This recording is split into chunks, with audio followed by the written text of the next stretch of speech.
to Week in Horror. You gotta be fucking kidding. The only podcast that will feed your horror need. The need to feed. With JL. Yeah, I'm a fucking masochist. I'll watch that shit. Eugene. Somebody has to be the sex symbol, I'm sorry. Alex. Shit, I just demonetize this forever. And Johnny O. How do you like that shit? Got halfway through the monologue before unmuting myself. Golly, it's one of them fucking days. With industry guests. Hi, this is Richard Oakes, Director of Host. Hey, this is Adam Leader, Director of Host. This is Matthew Mark Hunter. I'm Donna Nelly. And you're listening to Week in Horror. And you're listening to Week in Horror. And this is Week in Horror. And you're listening to Week in Horror. Welcome to prime time, bitch! News, trivia, and more. One by one, we will take you. Join our live show Wednesdays at 7 Central, youtube.com/weekinhorror, and wherever you listen to podcasts. Week in Horror. Stay scared.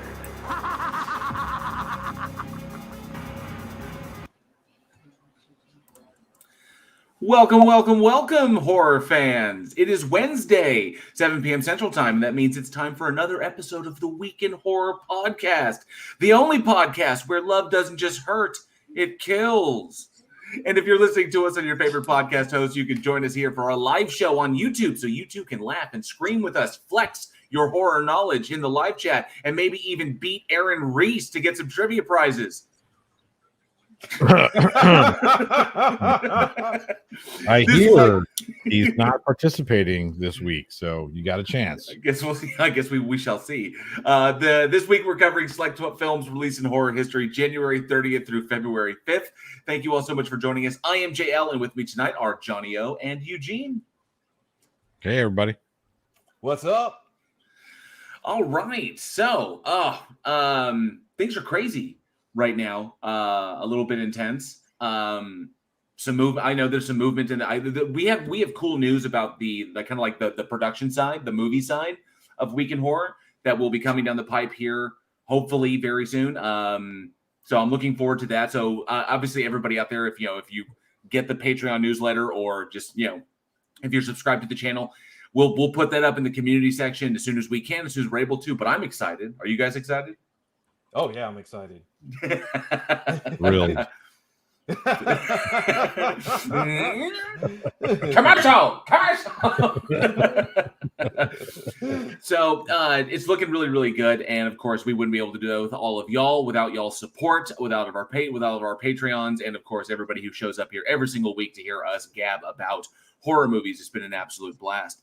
And of course, Johnny and I are both about to go out of town. I will not be on the Aaron says they look elated. I will not be on next week's episode. I am out of town. I will be back in Texas, and because Johnny already lives in Texas, Johnny is there. Johnny will be handling the show next week with Eugene and Alex. I just won't be because I won't be at my computer. So he'll be doing that, and then I'll be back for the next episode. But we got a big trip ahead of us. You do, especially because I'm coming down to Texas, but you're going to Vegas and you're going to Seattle. Yeah, it's going to be interesting. Wow. Yeah, look, I'm glad that I get to go and participate, but this is going to be a hell of a weekend because we'll have the show on Wednesday. We leave Thursday morning. So I'm the show, then I'm going to go upstairs and close my eyes for a minute so I can be up at 4:00 in the morning to catch a flight to Vegas. We'll spend about 9 hours in Vegas, and then from Vegas we'll go to Seattle or not Seattle. Yeah, well, I guess Seattle. Yeah. Yeah, you'll be landing in SeaTac. Yeah. Yeah. And then full day. Hopefully get a couple of meetups in Vegas and Seattle. That's the plan, anyways. A lot of fun. Nice. Oh. I wish I could join you for the excursion up north for going up there, but I am, but it's just I've got stuff. I've got Week in Horror, and I've got other stuff that I got to handle here in, here in Oklahoma. So I wish you all safe travels from there. And of course, we're going to be getting to see Irish Demon and Deep Skeptic and a bunch of other friends of the channel. We're going to get to hang out with them. So look for those videos coming up on our individual channels. It's going to be a lot of fun, and of course, big announcements when it comes to things like the film productions that we're behind, the people that we're working with, and it's going to be freaking amazing. Patrons, make sure that you check out those announcements and you check them out when they come in, because some of them may involve y'all. So looking forward to that. Let's see who is in the chat before we get started tonight, because I know we got a few that we really, really want to talk about. We're looking forward to talking about. Let's see who we got. We got Donnie Does That, who is first.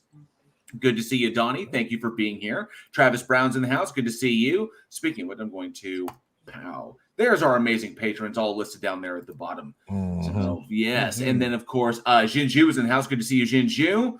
And, of course, I see Aaron Reese there on Media Macabre. Good to see you, Aaron. And, Aaron, it was a lot of fun. We had to do, because of the trip, because we're going out of town, we had to do the Bloodbath and the After Dark, like, back-to-back. And Aaron was with us on both of those. He was a special guest judge on the Bloodbath, and he participated in the trivia game where it was all of us. It was Eugene was the host. This was fun. Eugene was the host, asking us trivia questions, and it was like me, Johnny, Aaron, Boomer, and Alien X. Boomer and Alien X, and I feel bad for Alien X. I feel bad. But Aaron, he got 1 point out of 2 rounds. It's true, he did. But Aaron, at some point, giving us a run for our money. I think we may have figured out a better way. I'll talk to you. Did he give us a run for our money, Mr. fucking champion of the side chat trivia? Got trounced twice. Come on, it's us. It's us. Did he? Yeah, and the only reason why you won the first one is because you're a cheater, JL. No, that was the second one. No. The only reason you didn't win the second round as fast as you might have is because I cheated. As fast as I was going to, because you cheated. Oh, you slowed down my win. Oh. Just goes to show that you'll do anything to win, JL. I was so not going to win that one. I'm just teasing. But I think we have a better way of signaling, like, who would get it first, like who got it first. Because we had to like call out our names, and that was really, really difficult with lag, and it makes kind of a pain in the butt. So I think we have a better way to do that. So I'm looking forward to the next Honestly, one. I think we should just revamp the whole thing together. But that's a discussion we can have off. I think we should do that way. We can get rid of the whole lag issue, because Aaron's right. I mean, I'm sure he would have done just bazillion times better, because all the questions that we're asked, I'm quite certain he knows at least 40% of them, because we only got 4 questions right. But no, but look, Aaron he's a wealth of knowledge, so I think we should revamp it to get rid of the lag issue altogether. That way we don't have to worry about. Whereas it was fun, it was an unfair advantage for some of us who have gig speeds and whatnot. Right. So we will definitely make adjustments to that, but it was a lot of fun. We invited all of the patrons to come on and play the movie game with us, or basically movie horror trivia with us. Eugene was the host, and he pretty much he was the judge, and we went to town. It was an absolute blast. So that was super, super fun. And of course, our patrons, our mastermind and possessed level patrons, are always invited to be guest judges and determine, because we debate who would win between horror icons, and they're always those tiers are always invited to be special guest judges to kind of lay the judgment down as to who would win in a fight based upon our arguments. So we had a blast. We had to do that because JL used to cheat there too. He was sleeping. I did not. You ruined the joke, JL. JL, you weren't supposed to tell anybody about that. Oops. All right. So so we hope to see y'all there. It's been an absolute blast. Look for those new ones to come out. Anchor and Patreon. Patrons get early access to that stuff. And remember, you too can be a Patreon for just $1 a month minimum, and all kinds of cool stuff you can get. Plus, we're adding more stuff in the future. It's going to be an absolute blast. Check that out. Links are in the description. All right, who else we got here? We got Jinju Shirt Sir Kaz is in the house. Says lurking from work as usual. Hi everybody, everybody. Good to see you, Sir Chasm, one of our amazing patrons. Cindy Johnson's in the house. Says good evening, Cindy Johnson. Good to see you. And of course, Ivy Gentry. I'm here, but be right back. Well, we'll see you when you get back, Ivy. Good to see you though. Thank you for being here. And wrote it no last name's in the house. SC Memorial. Yeah, the SC Memorial is going on the other channel. So feel free. It's quite all right. SE was a beloved member of the YouTube community, and if you want to spend time over there and kind of express your thoughts about it and hang out and pay your respects, by all means. I was in there earlier before the show, but yeah, we miss him a great deal. But his work will continue on. So, but definitely, if you need to be between the here and there, that's quite all right. We understand. Rhoda, no last names in the house. Good to see you, Gabba Gabba. Back to you. Sir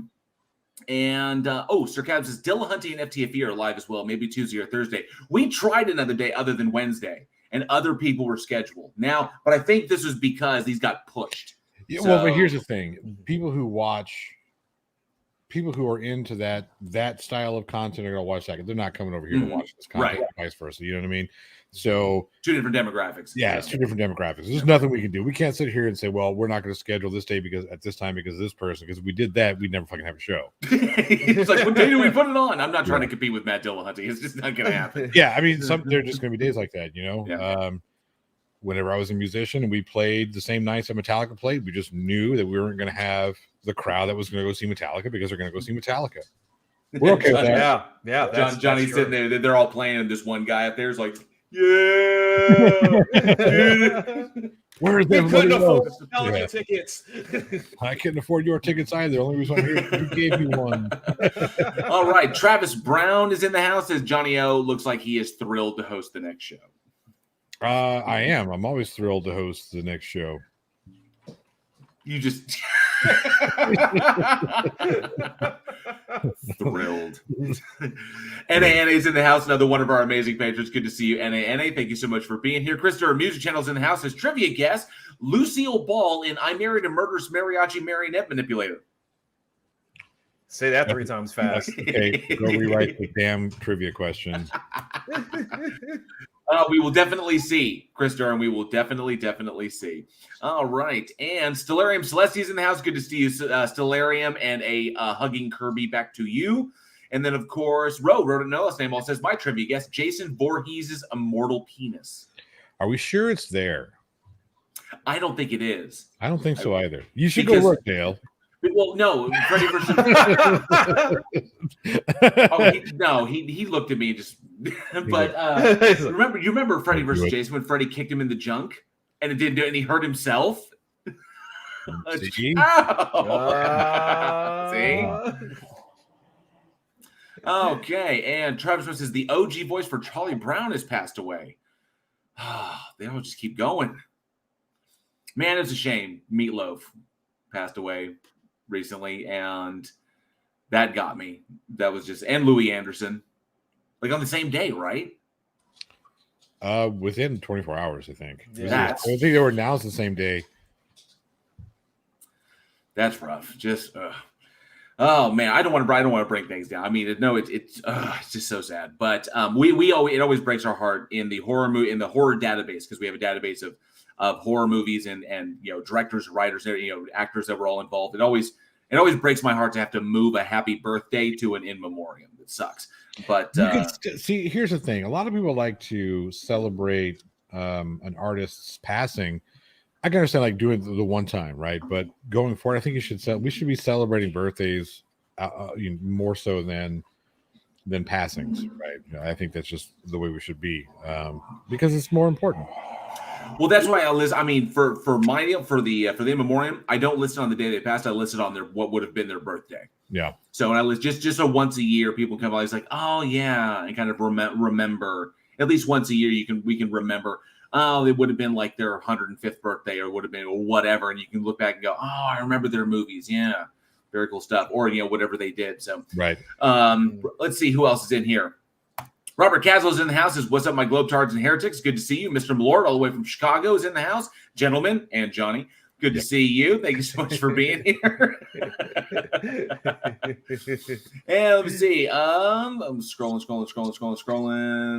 And I think, Angel Rivera says, let's celebrate his life accomplishments. Absolutely. That's what we do. We remember him for all the excellent work that he did. So somebody asked a really good question. Hang on, I found it. Where was it? I'm down to the bottom. So I see H Jasper E. Good to see you, H Jasper. Another one of our amazing patrons. Thank you so much for being here. I think it was Jinju. Hang on. Yep, but there it is. That is a real question. Did JL check the package as he unpacked his Jason statue? I won't say that I deliberately checked it, but my hand did go there while assembling it. You had to I've said that same phrase before. That's what she said. While unpacking. Somebody had to it wasn't intentional, but somehow my hand was there. Somehow my hand just happened to go there.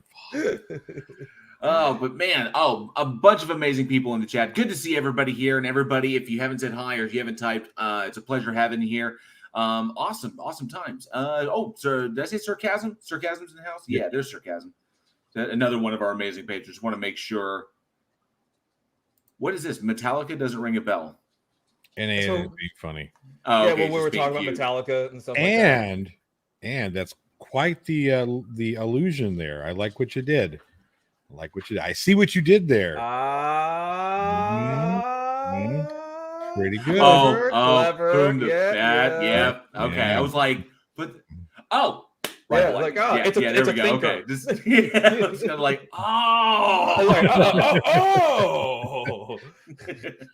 very good. And it brings up Fight Club and Tenacious D.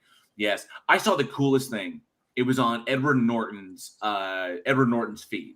And he posted up the day that Meatloaf passed that he doesn't really keep a lot of stuff from his previous films, but he did keep a framed picture that's signed by Meatloaf. That's a picture of him when Meatloaf was in from Fight Club, and he's got him like held amongst his giant tits, and it's this picture of him just like nestled in there.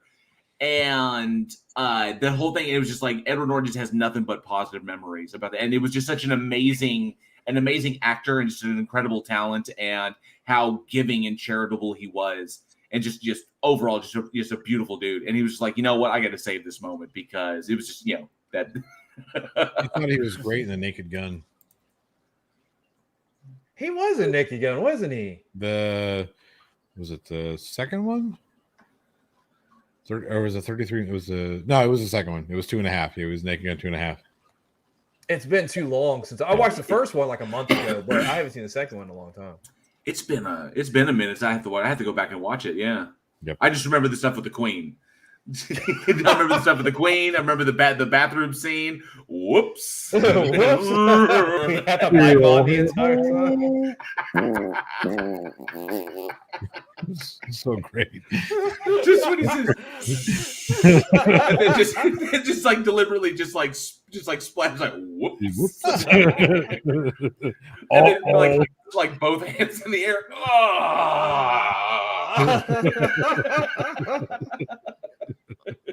Where he, at the end of the movie, where he pats Norberg on the back while he's in the wheelchair, and he fucking goes down all those stairs. He just flips into the field. Oh no! Didn't that when he got caught on the rear bumper?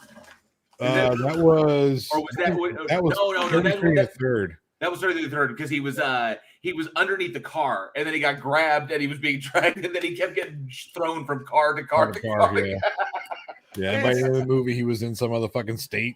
I love the intro, because you have the raid where he kicks the door, and out of all the raids I have ever seen and practiced and been a part of and everything, I have never once seen a foot go clean through the door. He's just stuck, and they have all this time to get weapons ready. I do remember when he busts in on the meeting of all the world leaders, and he grabs Gorbachev in a headlock, and then grabs a napkin and just, I knew it. Oh man. All right, so I'm just seeing these audio Nerd Journal. Oh, Nerd Journal, good to see you. Nerd Journal says Bob had bitch tits. Yes, he did. And wrote it last name says his name was Robert Paulson. His name was Robert Paulson. Travis Brown says Meatloaf was not in the Naked Gun movies. I thought he had a cameo. I could be wrong. Maybe uncredited. It's just if it's the second one, it's been too long. It has been a minute. Not seeing it. Just have a cursory search. Not seeing it. Yeah, me either. Oh, yeah. Maybe he wasn't. All right, but definitely remember him for all the stuff that he did, and of course, because horror films all the way back to Rocky Horror Picture Show. So, call that a horror film.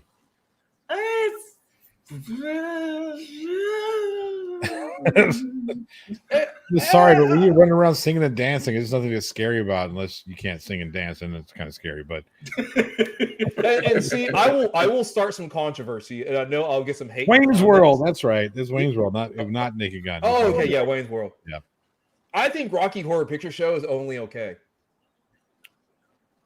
I'm with you there. Wow. I know there's so much hype about it, and I think Tim Curry does an amazing job. And I watched it like 3 months. I watched it back in October, and it's okay. I was never a huge fan of it either. Everybody was like, "We gotta watch it in the theater. We gotta watch it in the theater." I said, "Why? What difference does it make with fucking size of screen so I can see Tim Curry's balls?" And like, no, it's such an experience because you get people acting it out. And I said, "Oh, so I gotta fucking watch and watch?" Fuck that shit. Like, no, because they fall the thing and then you get wet, and I gotta fucking change clothes when I'm done. I'm out. Okay, yeah, I get it. I do understand it. Charlie Welch is in the house. Good to see you, Charlie Welch. Charlie Welch has got my glass today. Fantastic. And he says it looks amazing. Great. And I also saw this Stellarium Celestia, their Weekend Horror t-shirt arrived the other day. So fantastic. I'm glad that came in. Yes. The stuff that we our swag, the stuff in our store is absolutely amazing. So I'm glad y'all love that stuff. We are actually giving away another Weekend Horror pint glass tonight for tonight's trivia. So be ready for that. Let me see. Polyanonymous one is in the house. Says, good evening. It's Ryan and Nance here. Oh, cool. Good to see you on my gaming profile. Fantastic. Good to see you, Ryan and Nance. And then, of course, it wasn't okay. Cool. And then, yes, Circaz is blasphemy from Eugene. That is my honest. I've seen it like 10 times. Here's a funny thing. I'm sorry. Go ahead, Eugene. Go ahead. I've seen it like 10 times. I was like, well, maybe this is one of the ones that I've got to like watch like time and time again. And I always watch it maybe every 5 years or so. Somebody would be like, oh, hey, there's a special blah blah blah whatever on it, and it's never gotten better for me. Never has.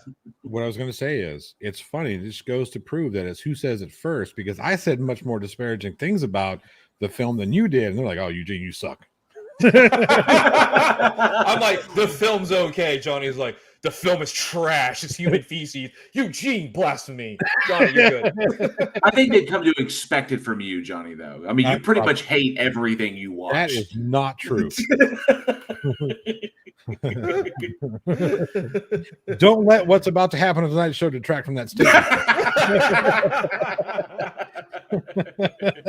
I remember I've gotten excited about movies. Eugene has gotten excited about movies. So is Alex. I have yet to see you get like excited. I think it was like, I really kind of enjoyed this one, and I'm looking forward to talking about it. So there was that the one in the what was it 2 weeks ago, the zombie film in the prison. Patient Zero. Yes, I actually liked that film. I thought it was good. I hadn't seen it before, so I wasn't, I didn't know to get excited about it. I like the zombie genre. There have been some films that have been sprinkled in here and there, but you always give me like these shitty ones like tonight. And look, it's not my fault. Hang on a second. These are not shitty movies. Okay, you're right. We have watched both of worse. them are not shitty movies. One of them kind of a shitty movie, but we'll get there. Okay, we're gonna take a look at it. All right, Johnny. So yeah, you're the guy with the opinion. Why don't you go ahead and kick us off? Okay, I'll tell you what, bring it in. I'll give you this. You got this one first, so it's all yours. Yeah, this is the one that doesn't suck. Okay. We're going to talk about the 1998 American action horror film directed by Stephen Sommers, starring Treat Williams, Famke Janssen, and Anthony Head, called Deep Rising. My goodness, that's what jail does in the middle of the night. So basically, amidst the storm, right. We've got this. Were they mercenaries or some shit? They're out there trying to find some boat. No, I forget exactly what they're doing. They're rendezvousing with a ship or a cruise ship or some shit. Basically, they're out there doing nefarious shit, And we all know what happens to people who are doing nefarious shit in the middle of the sea. They get attacked by, I don't know what the fuck. What are these things called? I some kind of creature thing. Yeah. That like. Okay, what did they describe it as? They actually kind of explained it. It's like what the hell did he say it? Oh God. Yeah, I don't. Oh, an extreme evolution of the Atoya. It's a stem group, Archaeopriapulid worm, known from Cambrian fossils.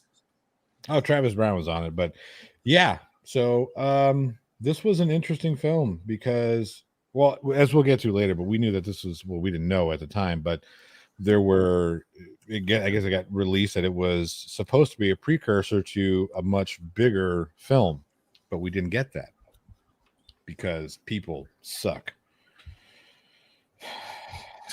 Oh, ouch, Mr. Malloran. Has Treat Williams ever done a good movie? Yes, Treat Williams has done a good movie, but of course, most people remember him from Everwood. So, but here's the thing about Treat Williams. He took over the substitute role from Tom Berenger, didn't he? Like I said, look, you can't.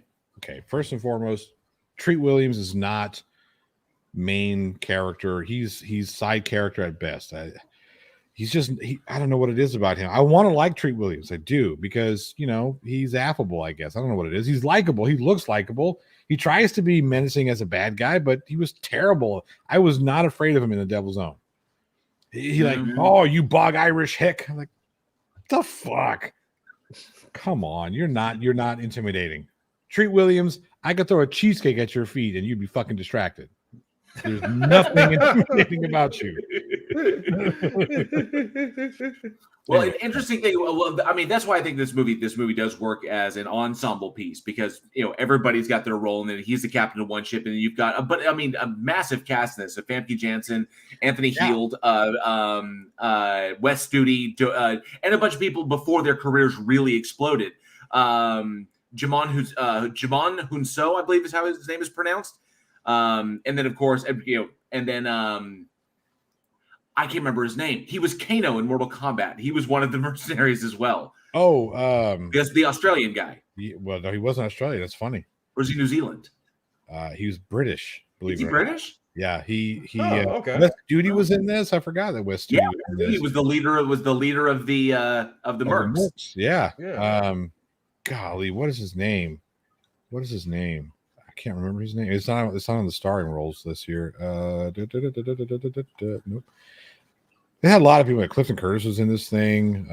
Trevor Goddard. Yeah, that's right. He was an English actor who faked being Australian to get roles. And it's kind of funny because he faked being Australian to get roles. That's the reason why Kano in the Mortal Kombat franchise is now Australian. Nice. Yeah. Travis Brown says, has everyone seen Treat Williams in the Tales from the Crypt episode? None But the Lonely Heart. He was awesome in that. I kind of remember that episode. I do. I'm trying to remember it. It's been so many. The big thing about this one is that Stephen Sommers was originally this movie was originally supposed to be a prequel to Kong, to a reboot of King Kong. So at the very, very end of the movie, the island that they show up on is originally supposed to be Skull Island, and the thing charging through the trees coming towards the beach and everything when he does the whole, like, now what? Because things get progressively worse through the movie. And was supposed to be Kong. That's where it was supposed to pick up. Unfortunately, that original idea fell into development hell, and, you know, just kind of plodded along to the point that Sommers eventually directed The Mummy. And which was, you know, which was the first thing that came up, and of course gave us the Mummy with Brendan Fraser, Rachel Weisz, and then of course recast the guy who played Joey in Deep Rising. Recast him as the guy who knows O'Connell in The Mummy, the shifty little squirrely guy. All right, he was in what was that movie? He was also in Lord of Illusions. He was Swan in Lord of Illusions. What the hell was the other one? There's the one with the Kevin J. O'Connor. Maybe I'm thinking of somebody else. Oh well, not important. But that was interesting. But it was interesting because I honestly, the movie itself is fun and does play very similar to, I would say, falls very much in the vein of the Kong style films. I think it would have been an interesting setup going toward that, because obviously they're off the coast of Skull Island, and that would have been interesting. I would have liked, because I think the version that we got after this, the version of Kong after this was the, if I remember the date correctly, the Peter Jackson version, wasn't it? Was the Jackson version? Yeah, of the Kong, Jackson right? in like 05. Was 2005, right? So we ended up getting the Jackson version, which was a remake of that. Whereas this would have been, immediately to Skull Island, and probably would have taken a different direction, but we never got to see that. I would have liked to have seen, given what Summers brought us with The Mummy, that kind of adventure film. I think we got the better, the best of both worlds in this, because whereas I'm not a huge fan of remakes, I thought Peter Jackson paid respect to the source material while making it his own. And it definitely didn't feel soulless, because the cast in Peter Jackson's film was amazing. Jack Black was fucking great in that role.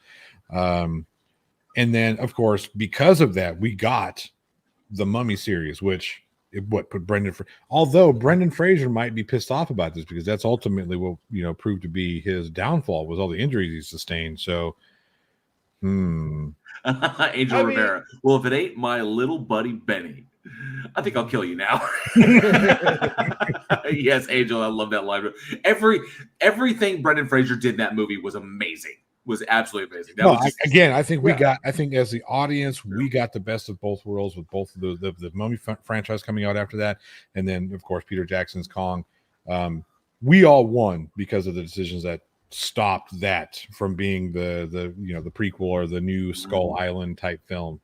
I mean, I wholeheartedly agree. And Peter Jackson's actually credited the 1970s King Kong that was really bad.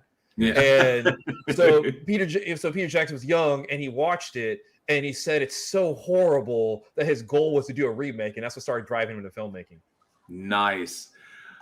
Just like you say, if it's a bad movie, remake a bad movie. Make the bad movie good. And that's exactly what Peter Jackson did. Now we're giving him Oscars. So I mean, it's a little gold statue. Why not give it to Peter Jackson? So this one is interesting. Given Deep Rising, and I actually really kind of enjoyed it, and I just dug it. It's a fun movie, and I dig more action than scary. I didn't feel like the horror element so much. It was more of an action film, kind of like Peter Jackson's. That's a lot of bodies in that thing to not call it a horror film. There were a lot of bodies in Peter Jackson's King Kong. We call that a horror film. We had a fucking mutated bug bite somebody's fucking head off. You don't call it. We never saw what happened to Andy Serkis in that moment, because he was being taken from every limb. That's true. Gotta be a horrible way to go. Oh. Well, I mean, swallowed by these things would also be a horrible way to go. It'd just be absolutely awful. But I mean, the chick was pulled through a toilet. That's just funny. I mean, especially ass first, like ow. But I did. So when this one came out, it really didn't do exceptionally well, because I think the budget of this thing was $45 million. It only box office like 11.2. So it was the wrong time for this type of movie, because again, we're talking about what was 98. That was the height of like the CW style horror films that were hugely popular. Dogs getting the shit over here. That were hugely popular, so it just didn't fit in with what the audiences were looking for. Had this movie come out maybe 5 to 10 years earlier, I think it'd have been done so much better. Probably would have. No, probably would have. And but looking back on this thing, I think obviously, that's the one thing. That is the one thing I heard. I think it was also a matter of just bad. It wasn't marketed very, very well. Right. Because I think because of that, yeah. So it wasn't.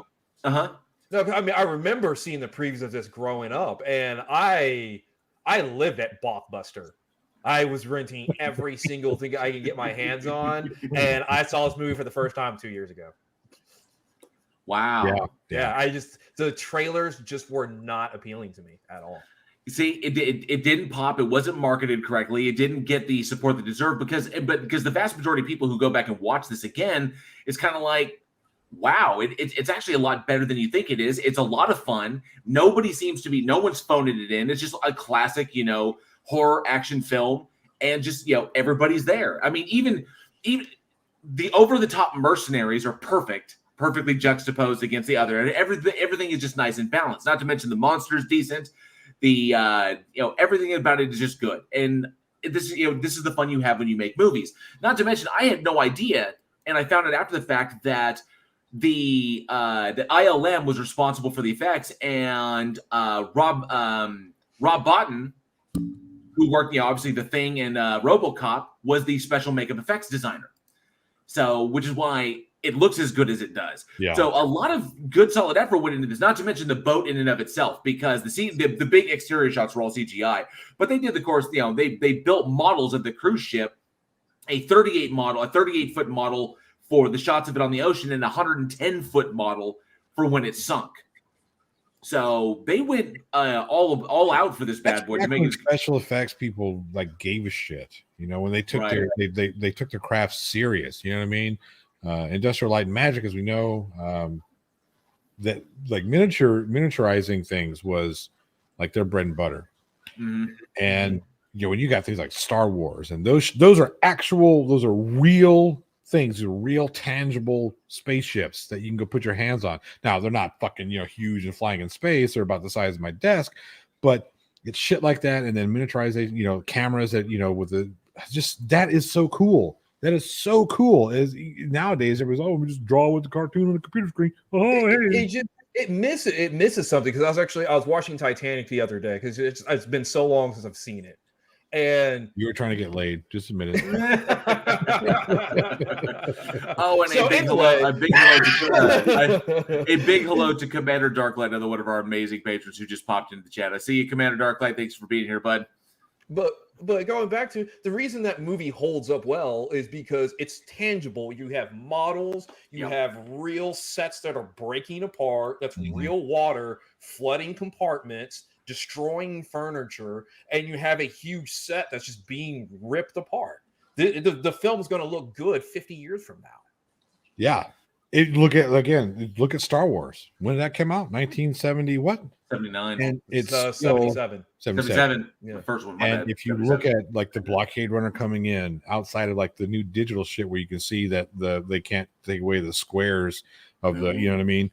But still, if you look at the ships, they look great because they are fucking real. Yeah. And that's the big thing. Something for the actors to interact with. Something for them to, tangibly That's not be a part of tennis ball. Hey, look at here and be scared of this tennis ball. Why? Not just a soundstage wrapped in. That was just soundstage wrapped in green walls, where we can then make it look like whatever we want to make it look like. That's one of the things that works so well for another ocean horror film, which was Triangle. The one with Melissa George. Yeah. The reason that works so well is because they tried to shoot on an actual liner, but unfortunately the hallways were not conducive for shooting because they're so narrow. Yeah. So they actually, it's just well, screw it. We're going to build an actual set that will function well enough that it'll pretty much look the same, but just the hallways were wider. That way we can actually move around and shoot the way we need to. Yeah, which I thought was brilliant. And then, of course, they used an actual liner when they were shooting out on the decks. So, and that's what makes it work, So, and I like it. This is because this was 1998. It's the end of the 90s, and you were right. The kind of WB mentality was kind of prevailing at the time. This is a good throwback to just classic monster action movies. You put this thing in black and white and make it a rubber monster. This would have sat so well in the 50s. Oh yeah, and I think it would have been awesome at the time. I think the acting itself had that kind of inspiration, that kind of early Indiana Jones kind of feel, and I really, say the classic monster movies. I would say almost harkening back to King Kong, because that was the intention, was to reboot King Kong. So he drafted he drafted on those previous movies, their energy and kind of the style. So I really dug. While we didn't get the King Kong, I would have liked to have seen what Summers would have done with it. I think that would have been cool. Not to mention, originally it was supposed to be Treat Williams, and it's supposed to be Harrison Ford. Was the original idea to cast as the captain, but he turned it down. They made a great choice there. Wait, Harrison Ford or the casting director? I think a lot of Harrison Ford. No, I look. You put Harrison Ford in that role. Maybe we're talking about something a little bit different because, what was he doing around 90? He did a couple things in 98. I was thinking around this time. Was it Air Force One that came? Yeah, out? there's stuff like Air Force One and what was the other? Golly. Because Regarding Henry was what, 94, 93, 94. No, Regarding Henry was 91. 91, sorry. Fugitive was 93. Claire and Present Danger was 94. There we go. That was a sequence of films I was looking. So he was kind of like just going into like, the leading action man, the kind of George Clooney style. Right. This would have been a good role for him had he decided to go for it. I think he would have fit in really well with this style of film. I think he wanted. I guess he just didn't want to do monster movies. He didn't want to, I don't know what it was, but it's too bad we got Treat Williams instead. I mean, great we got Treat Williams. He's kind of like a. I mean, I like him. I like Treat Williams. I watch him. I'm like, this is believable. He's a good actor. I liked him when he took over the substitute roles from Tom Berenger. I think Tom Berenger is a little. I actually think he's better than Tom Berenger. To be honest, you are fucking high. I'm sorry. I do. There is Oklahoma cow patty fucking mushroom sauce. That's your damn. I think Tom Berenger forces too much. Well, no, I think he was great because the type of person he was supposed to be playing is a mercenary. After all, he's not some fucking likable guy. He's a guy who goes around killing people for hire. He's not supposed to be personable. He's not supposed to be super. Not Treat Williams all. Oh, hey, I'm gonna go teach this class and have fun, and we're gonna tell you about the dangers of steroids. Fuck you, Treat Williams. I don't need your shit. That scene with Tom Berenger is sitting there and that other but Treat Williams was the bomb in Everwood, yo. Everwood like a motherfucker. Seriously, that scene where Tom Berenger is sitting there while the other mercenary is putting his fucking reel to get a fucking merc job. Right, and there's that beautiful blonde sitting next to this dude who's eating a bowl of fucking fiber, and he gets up. The guy gets up and walks the lady out with the other guy, and then he got the guy hiring for the job turns around, puts his hand on the pillar, and just rips his big fart. Right, and Tom Berenger's reaction was fucking priceless. It was great. It's one of the funniest things I think I've seen in a Tom Berenger film. Aaron Reese would like to point out he did 6 Days, 7 Nights with Anne Heche. He should shoot his agent. That is a fair point.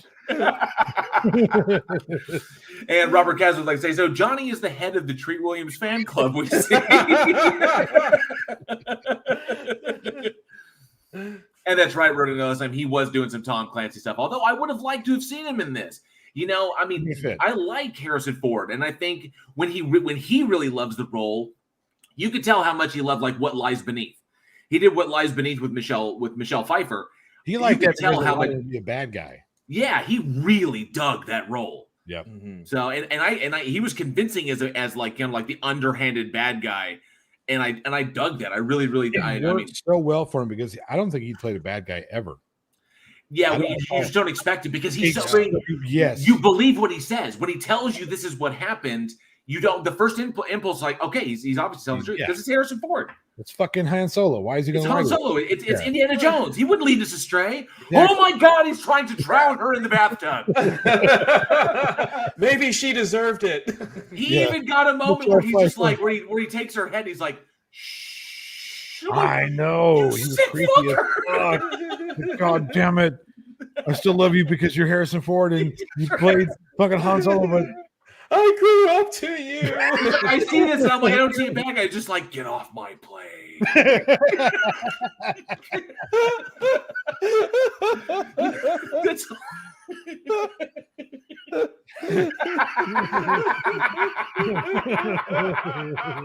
I like to believe that Dirty Harry took inspiration from get off my lawn.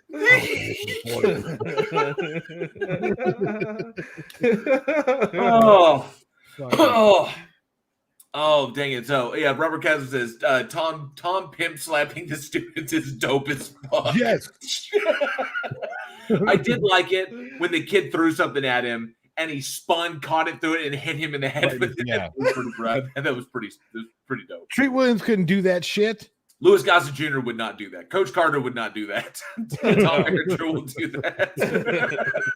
Treat Williams had to hire what's her name from Babylon 5 to be the TNA, so everybody was like, all right, we're gonna watch the next substitute movie because she kind of gets naked in it. Okay. Who talks about the Substitute franchise? These three nerds, that's who. I may have to clip that line for the next trailer. Who talks about the Substitute franchise? Week in horror.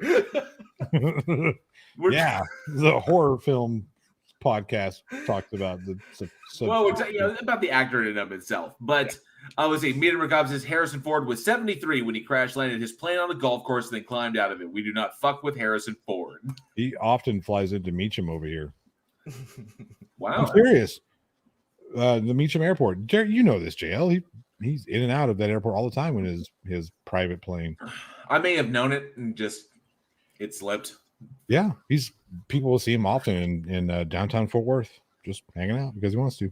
Well, going back to like Eugene has pointed out, who talks about the Substitute movie, especially on a horror movie podcast. We do. That's the intent. That's kind of the intention. The conversation we have about this. And, of course, we're talking about Deep Rising, but it kind of descended into is Treat Williams worth anything at all? I actually think he is. I enjoy Treat Williams. I do. I like his work. I actually in some instances I think he doesn't force it as hard as Tom Berenger does, but maybe that's the characters that they're playing. Sarcasm says Treat Williams delivered. What are you looking at better than anyone in history? So, what I would like to ask you,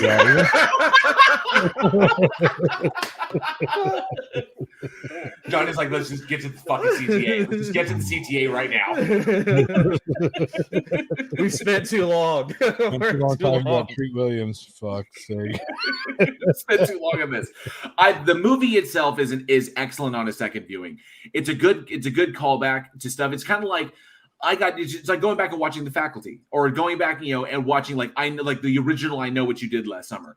It was fun. The actors enjoying themselves. You're not going to look at this and go like, oh man, these cats are just phoning it in or blah blah blah. No, the energy is there. The acting is there.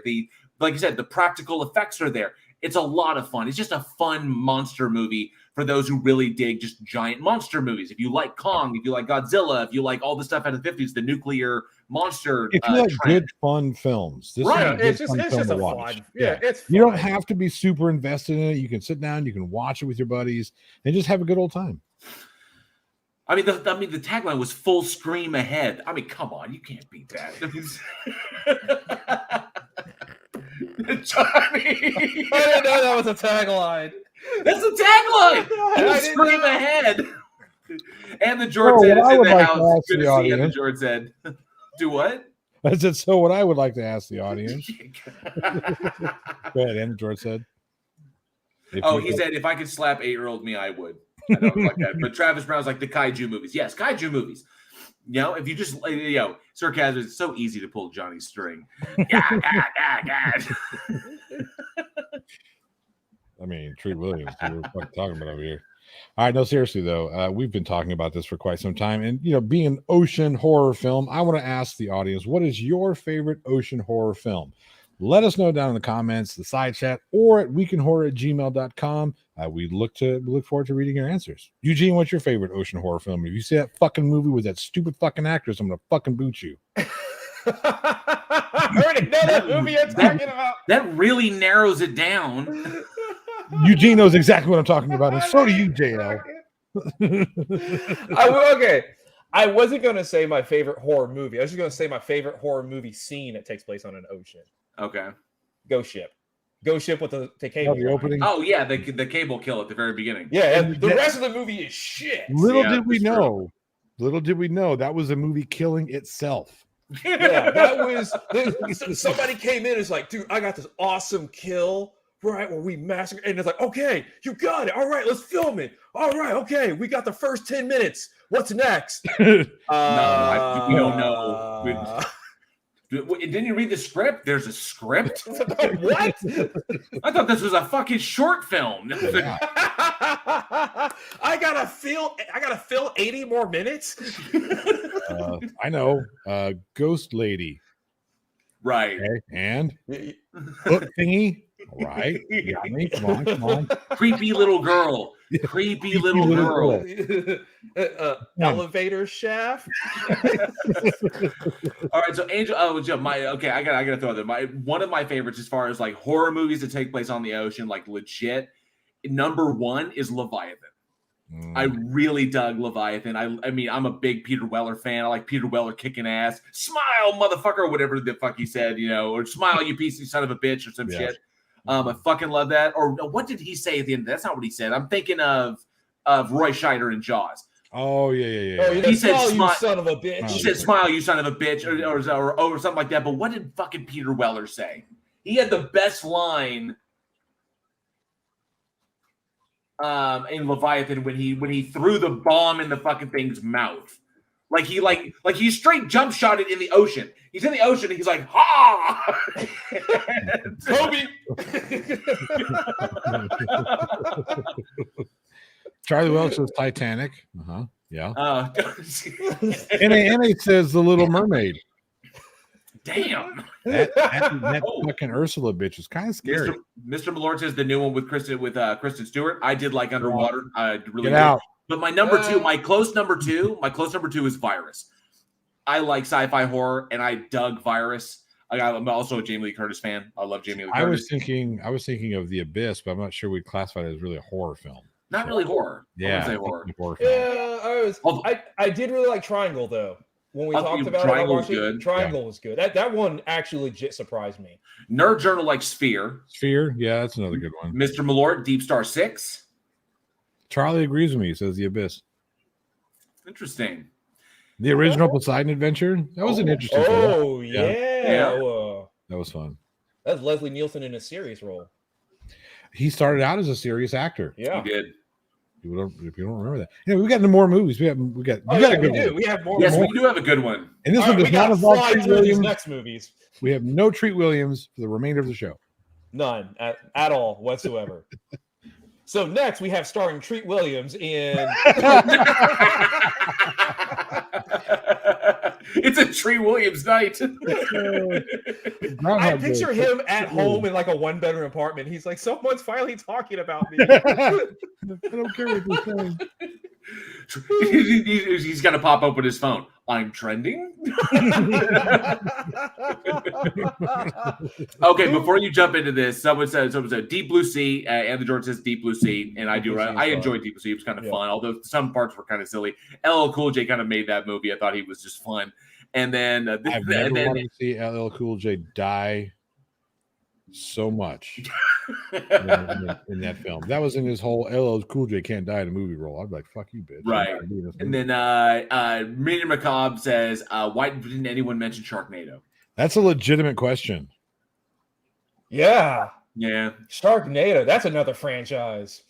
No, Charlie, what's the only thing horrific about Waterworld was the acting and the directing and the set design. And the cinematography. And the cinematography. And the fact that it exists. And the ego. Yeah.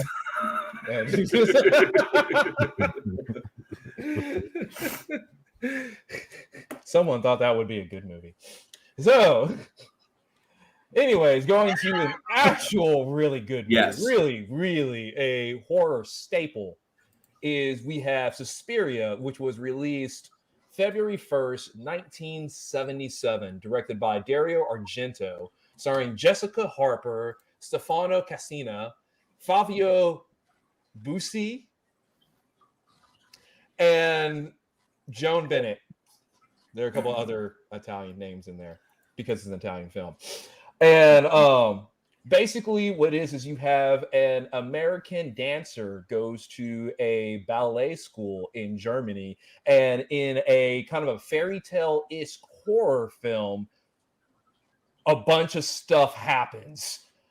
A bunch of shit happens at this dance school. Like, shit gets real. There it is. Yeah. There it is. Yes, it definitely gets real.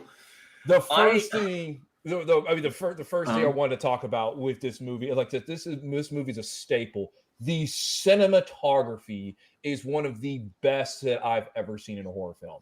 The use of color, camera movements, shadowing. It is, for any kind of a filmmaker, it is a must view.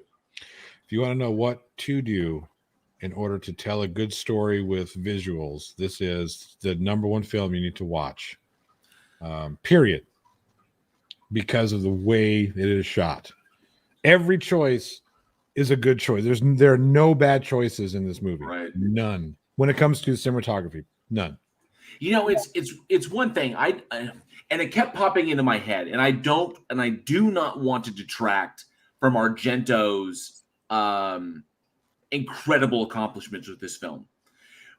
But it kept popping into my head, and I think it's only because it's kind of a bigger name, but it kept the term Kubrickian kept coming back to me, because Kubrick also did.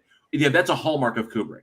Is it his set design, his coloring, his lighting, his cinematography, every single thing. Like, I mean, there's a reality to it that like every frame is a painting made exactly the way he wants it to be, and I get that.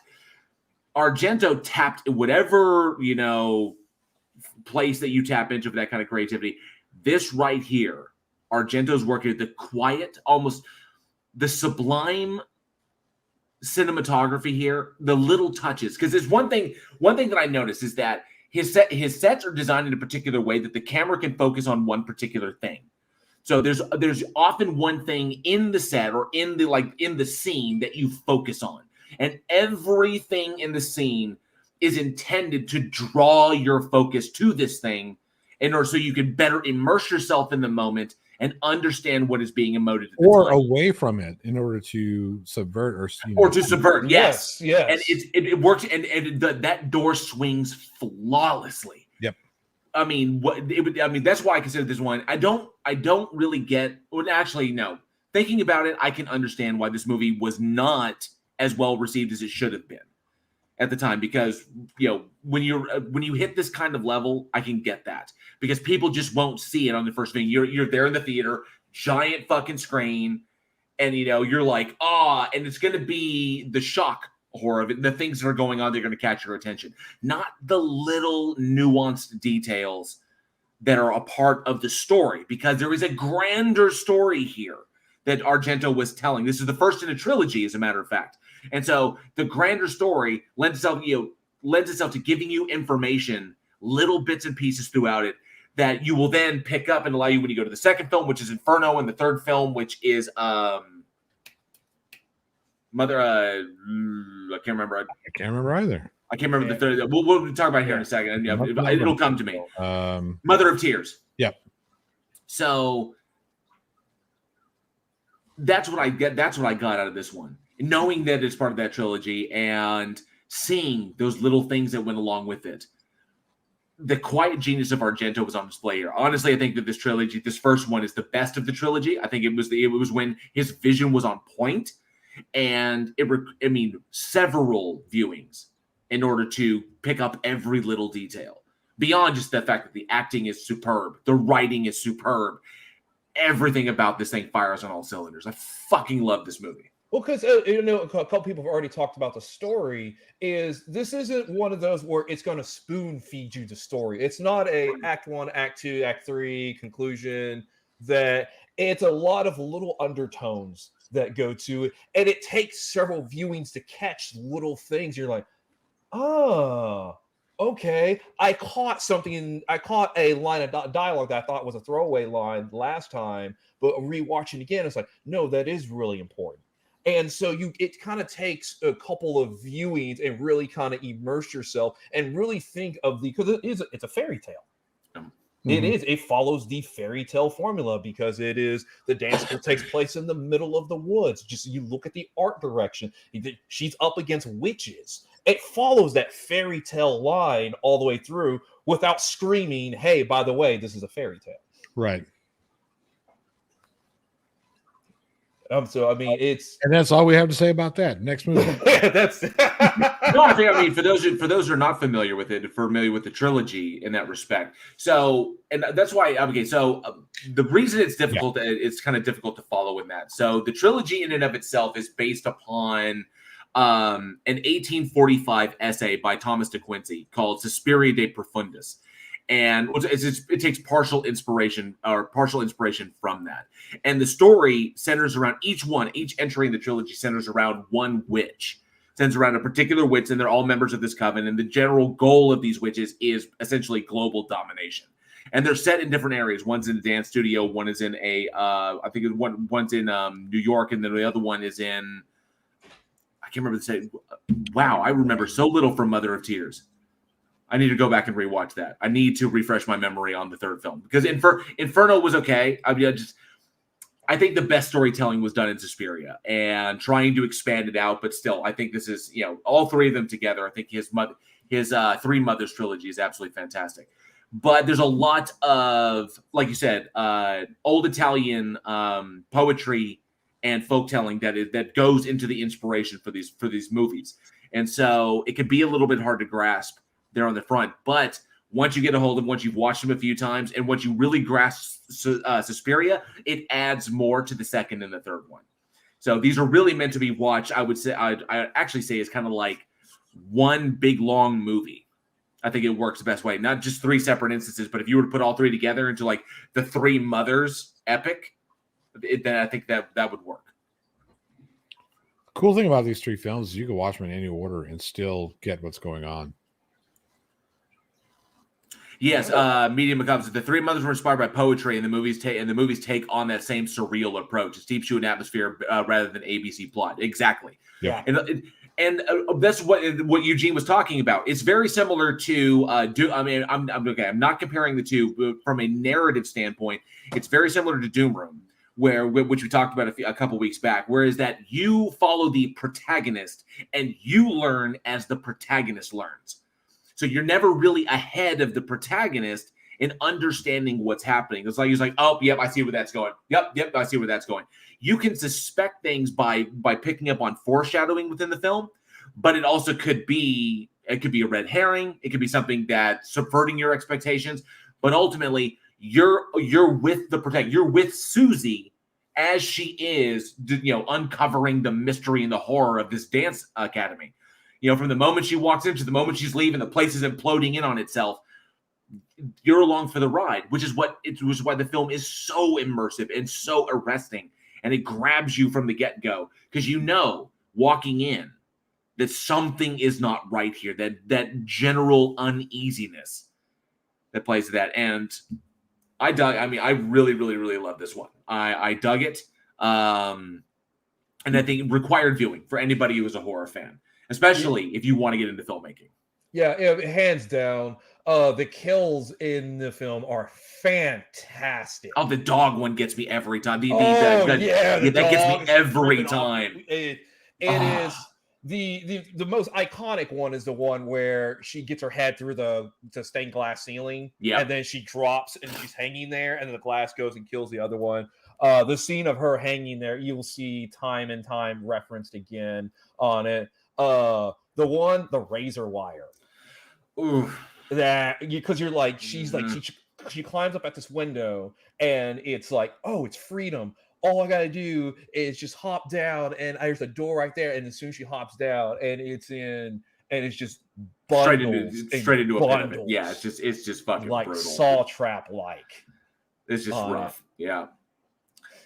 Yeah, excellent point, Media. It is a masterwork of hyperbole, really. Everything should be over the top, but it manages to feel uncanny instead, 5 to 10 degrees off normal. Agreed. That's why I think, it's one of those times where when the director has a vision for the story that they want to tell, and it's solidified in their mind, there's nothing that they're questioning. They know exactly how every moment needs to be. This is when the director, that's why I keep referring back to Kubrickian, and not every director out there can land that. Only only the best ones can hit that kind of Kubrickian pace, like maybe once, twice, if they're lucky. They'd be like, they know exactly how they want it to be. They don't run into those situations where it's going to be like, let's try this and maybe it'll work, maybe it won't be. I'm not sure what's going to happen. Because generally that happens to every director. You walk into a deal and you're kind of like, I read it in the script. I'm not sure how we're going to pull this off. Let's try this, but then we're going to do something different. Maybe that'll come out better. I'm not really sure. But like Kubrick, who every single moment he was planned in his head. This particular case, Argento proved himself as one of the greats by, you could tell, every facet of it, he was in control. I think a few actors, Steven Spielberg is one of them. Polanski is another. I think Hitchcock was able to hit those cylinders every once in a while. Not every one of his films, but at least in Psycho, I would say Rear Window. He probably got he was able to get there. So yeah, but the list is small. It really is to hit you know exactly what you want and to have the freedom. Because sometimes it happens, you'll get some directors as they get bigger money, they kind of don't have as much control. And so then it becomes kind of a balancing act for they make good money and they can make these big films, but it's kind of this back and forth versus like Dario Argento had complete control of this film. Mm-hmm. Everybody bought into the vision, knew exactly what he wanted. And so it's like, okay, we're going to have the girls sleeping here because you have the maggots and stuff coming from the ceiling. And I want sheets hung up like this. I want the lighting to be like this. And the camera work to go as the camera kind of dollies across all of them. And it's just, you take something, it's like, oh, they have to sleep here in the dance hall. And you make that shot stunning. Yep. Like just stunning set design, stunning production design on it. It's just incredible. Really, really good stuff. Excellent stuff. And of course, I strongly recommend checking out all three films to anybody out there who has not seen Inferno or Mother of Tears. Like I said, it's about those three witches, and what I forgot is that it's about three witches who are typically spreading evil from three locations in the world. In Suspiria, that takes place in Freiburg, and then of course Inferno or Mater Tenebrarum takes place in New York City, and then Mother of Tears takes place in Rome. So ultimately a beautiful trilogy, in my opinion. His magnum opus, this solidified it. It's kind of like what Avatar will be to Cameron, this will be this was to Argento. And of course, he's got a lot of fantastic work out there. I absolutely adore, pretty much everything he's done, but this one is really amazing. So what's interesting, I've noticed this when we talk about films. When we talk about bad films, we talk about them for like 2 minutes and then we go off on tangents, because when we're talking about Deep Rising, we talk about Treat Williams for like 30 minutes. It's true. It's true. And then also you get a good film like Suspiria and we just legit stay on it. We're not, we can talk a little bit here and there or something. We're not going, so Jessica Harper and all this and so forth and so forth. Like the movie, you can always tell, because the movie will hold our attention, even just as we think about it and recite it. It holds our attention while we have a conversation, versus like a bad film. We're like, that was funny, and then we just kind of go off to fill 20 minutes. Because the conversation. Okay, well, no, I think you're wrong. I think it's the just okay films that lead us on a tangent. Because if a film is truly bad, like the Hands of Manos, we'll go off all day long about how terrible that movie is and the reason why it's terrible. Right? Same thing when we get a good film like Suspiria, we go off about the shot selection and the cinematography and the acting and the performance and all this shit, because it's what really exemplifies this film. When we don't, and it could be either way, whatever smack this microphone, whatever is exemplified in a film, be it how good it is or how terrible it is, those are easy things to talk about. But when it's a film like Deep Rising, you're going to have 20-minute conversations about Treat Williams and The Substitute and stuff like that, because they're good, fun movies, but it's not something that, you can't say, well, if you look at the way, that the sheets came down with the maggots, like you were talking about, there's nothing in that film. JL got clothes when he said the lady got ripped through the fucking toilet. Hey, you know what I mean? That's it. right before I went out to get a bagel off of 33rd Street. Yeah, I don't know why you became about. Brooklyn from. I don't know why you Forget about it. I mean, because you're right, because you have most movies fall into the okay category. So you have the greats. The greats are going to be talked about for years. People will be talking about Suspiria 50 years from now. People will be talking about Manos, The Hands of Fate 50 years from now. For different reasons. For different reasons. Yeah, for completely different reasons. But people will continue to talk about it. I mean, Manos came out in the 60s and people are still going to screenings and stuff like that today. Yep. But when you take a film like Deep Rising, it's that's cool. I had fun watching it. It's a fun watchable film. It's interesting. It's just going to fade away into obscurity. Yeah. It's interesting that you brought up Jessica Harper. Because it was like, well, what can we talk about Jessica Harper? It's like, and I remembered that she was in the remake of Suspiria, the one that came out 2018 with Dakota Johnson, which I thought in and of itself was a fantastic remake. I thought it was really good. Different mentality behind the different, I guess, narrative mentality behind our narrative focus behind the remake than it was for Argento's. Argento had a very specific story that he was trying to tell and very specific inspirations. Suspiria, the remake, I thought was really, really smart and well done. Not to mention graphically brutal. The dance hall or the mirror room kill was just fucking brutal as hell. And so it captured the brutality and the way, and just the vileness of these witches very, very well. I love the fact that Tilda Swinton plays 3 different roles in that movie. And, of course, Jessica Harper came back and played, I think it was Anke. Is it Anke? I think it's Anke in that film. So, and I kind of dug that, just to kind of throw back there. But I enjoyed the remake for different reasons than I enjoyed Argento's original. Yeah. And media says, one great thing about horror movies is that they can get so bad they circle back around to being amazing. That is true. That is the one thing about horror films. And you're right. So a horror film can be so bad as good. The absolute worst genre to make a bad film is comedy, because at least a bad horror film can be funny. But a bad comedy is pulling teeth, because if you found it funny in any way whatsoever, then it would be a good comedy. Wrote it no last name is still hoping for a Torgo origin film. I don't know if you've seen the riff tracks on it, but I watched the house while the master's away. He needs groping lessons. He really does. And there's those wobbly knees, because I know they were trying to convey that he doesn't have human legs, but I just get the the riff tracks in Mystery Science Theater is hilarious. The MST3 can is brilliant. I wish those big hands would just push him over. That's my favorite line, because it's just like it's just like those guys were brilliant, absolutely brilliant. Those guys. It was one dude. The voices of Crow and wasn't that the same guy? Wasn't that the MST3K? I don't know. Their voice voiced all 3 of them. Or all 3. I don't think he voiced it. I don't think he's the voice of Crow. Maybe not. Maybe I'm wrong. I'm thinking the riff track, because the riff track has like 3 guys. Let's see here. You could be right.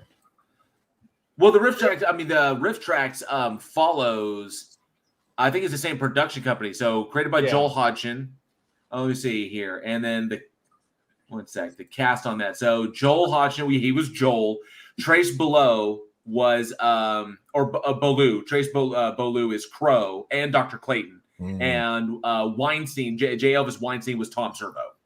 Okay. And he played Dr. Lawrence in at the beginning, and then Gypsy in season 0. But circling back around, I actually want to ask the audience, what is your favorite Argento horror film? Ooh. So, because we've already talked about Suspiria, we talked about Inferno, we talked about the Mother of Tears. Let us know, what is your favorite Argento horror film? He's got so many. So many.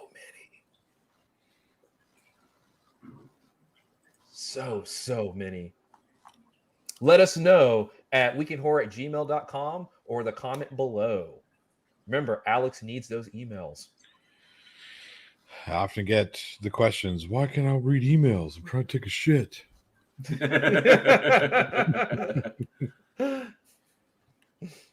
But so JL, what do we got next? Yes. Okay. This one was a little bit surprising. Bob Dylan film, right? Don't think twice. It's all right. No. This one actually kind of surprised me a little bit. So released February 3rd, 2017. We have the supernatural horror film Don't Knock Twice.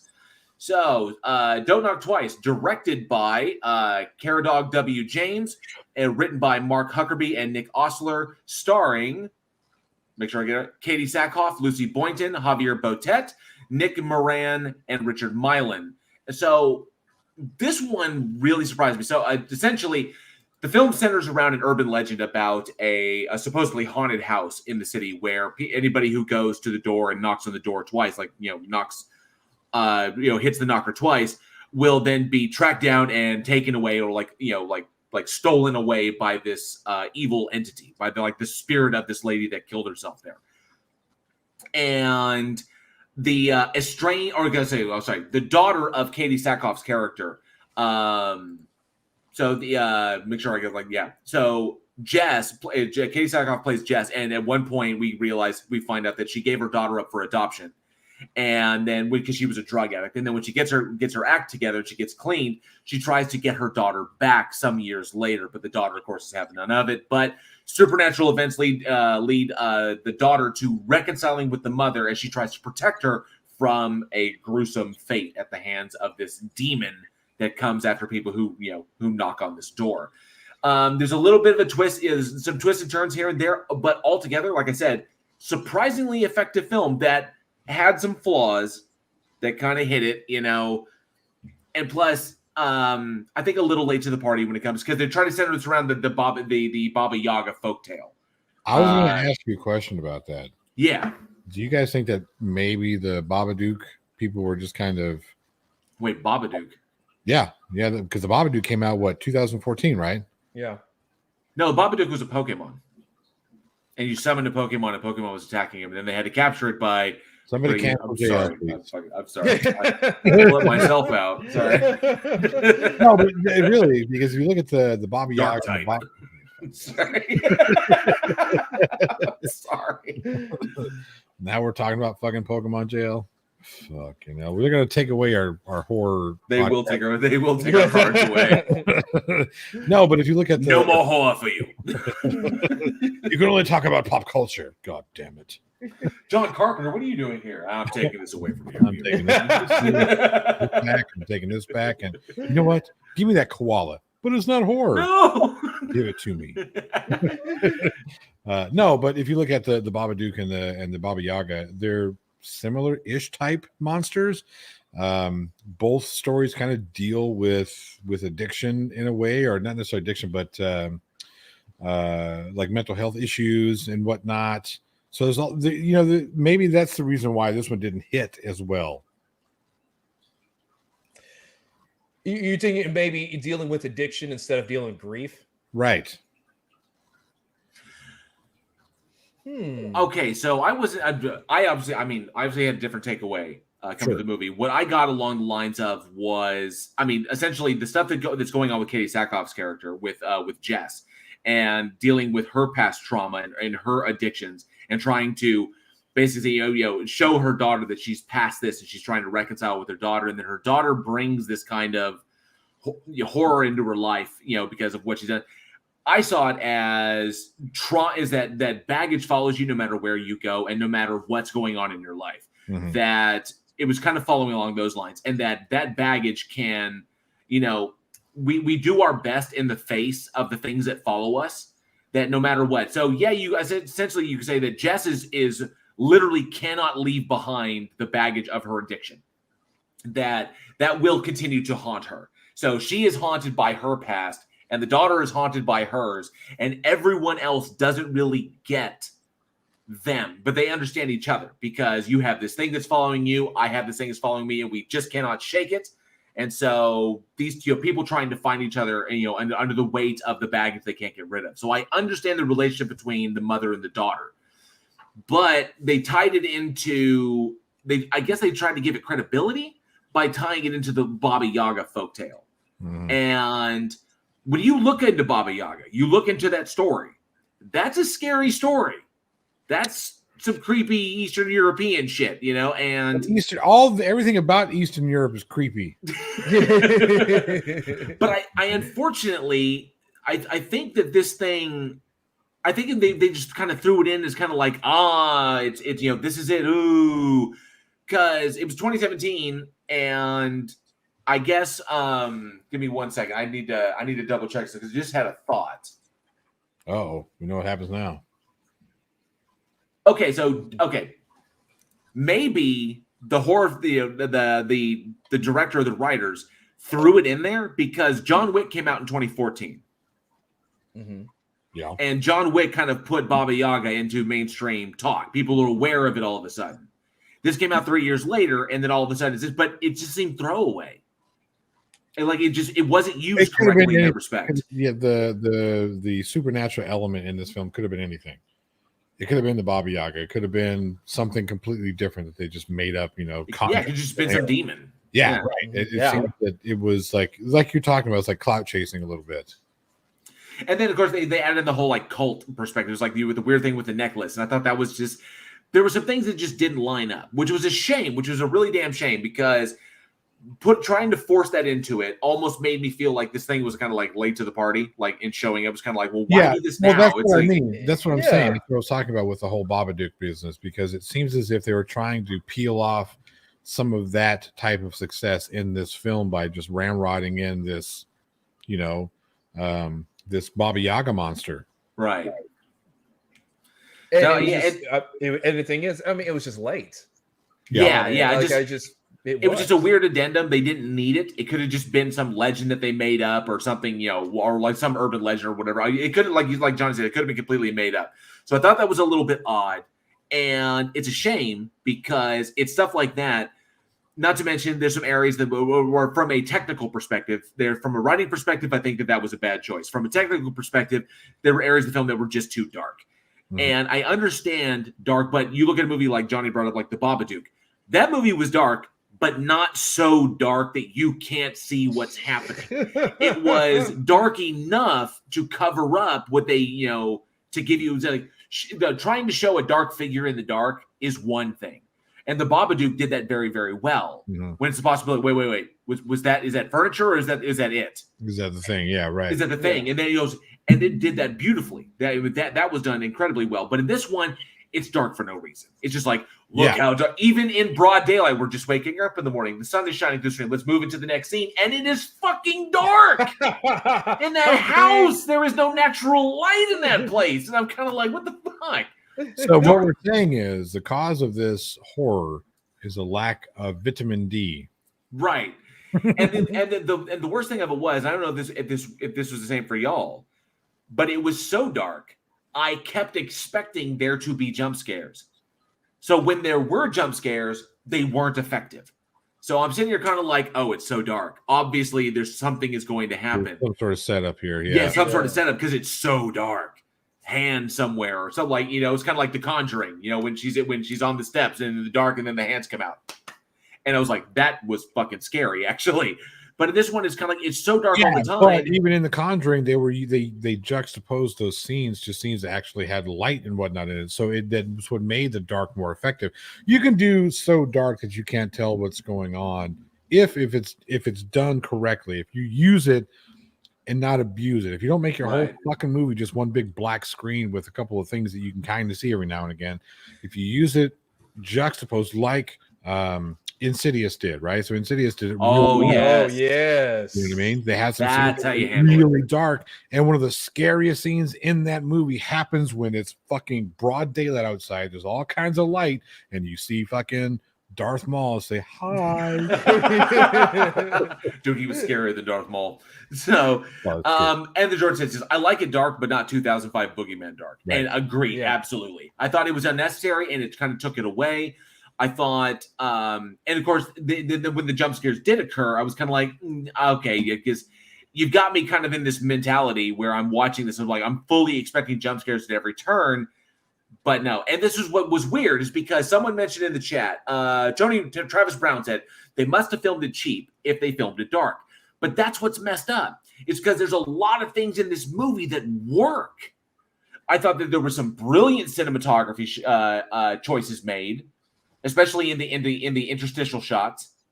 I thought those were fantastic. I thought that the atmosphere was fantastic. The estate that she lives in lends itself to creepiness. Big grounds, long draw.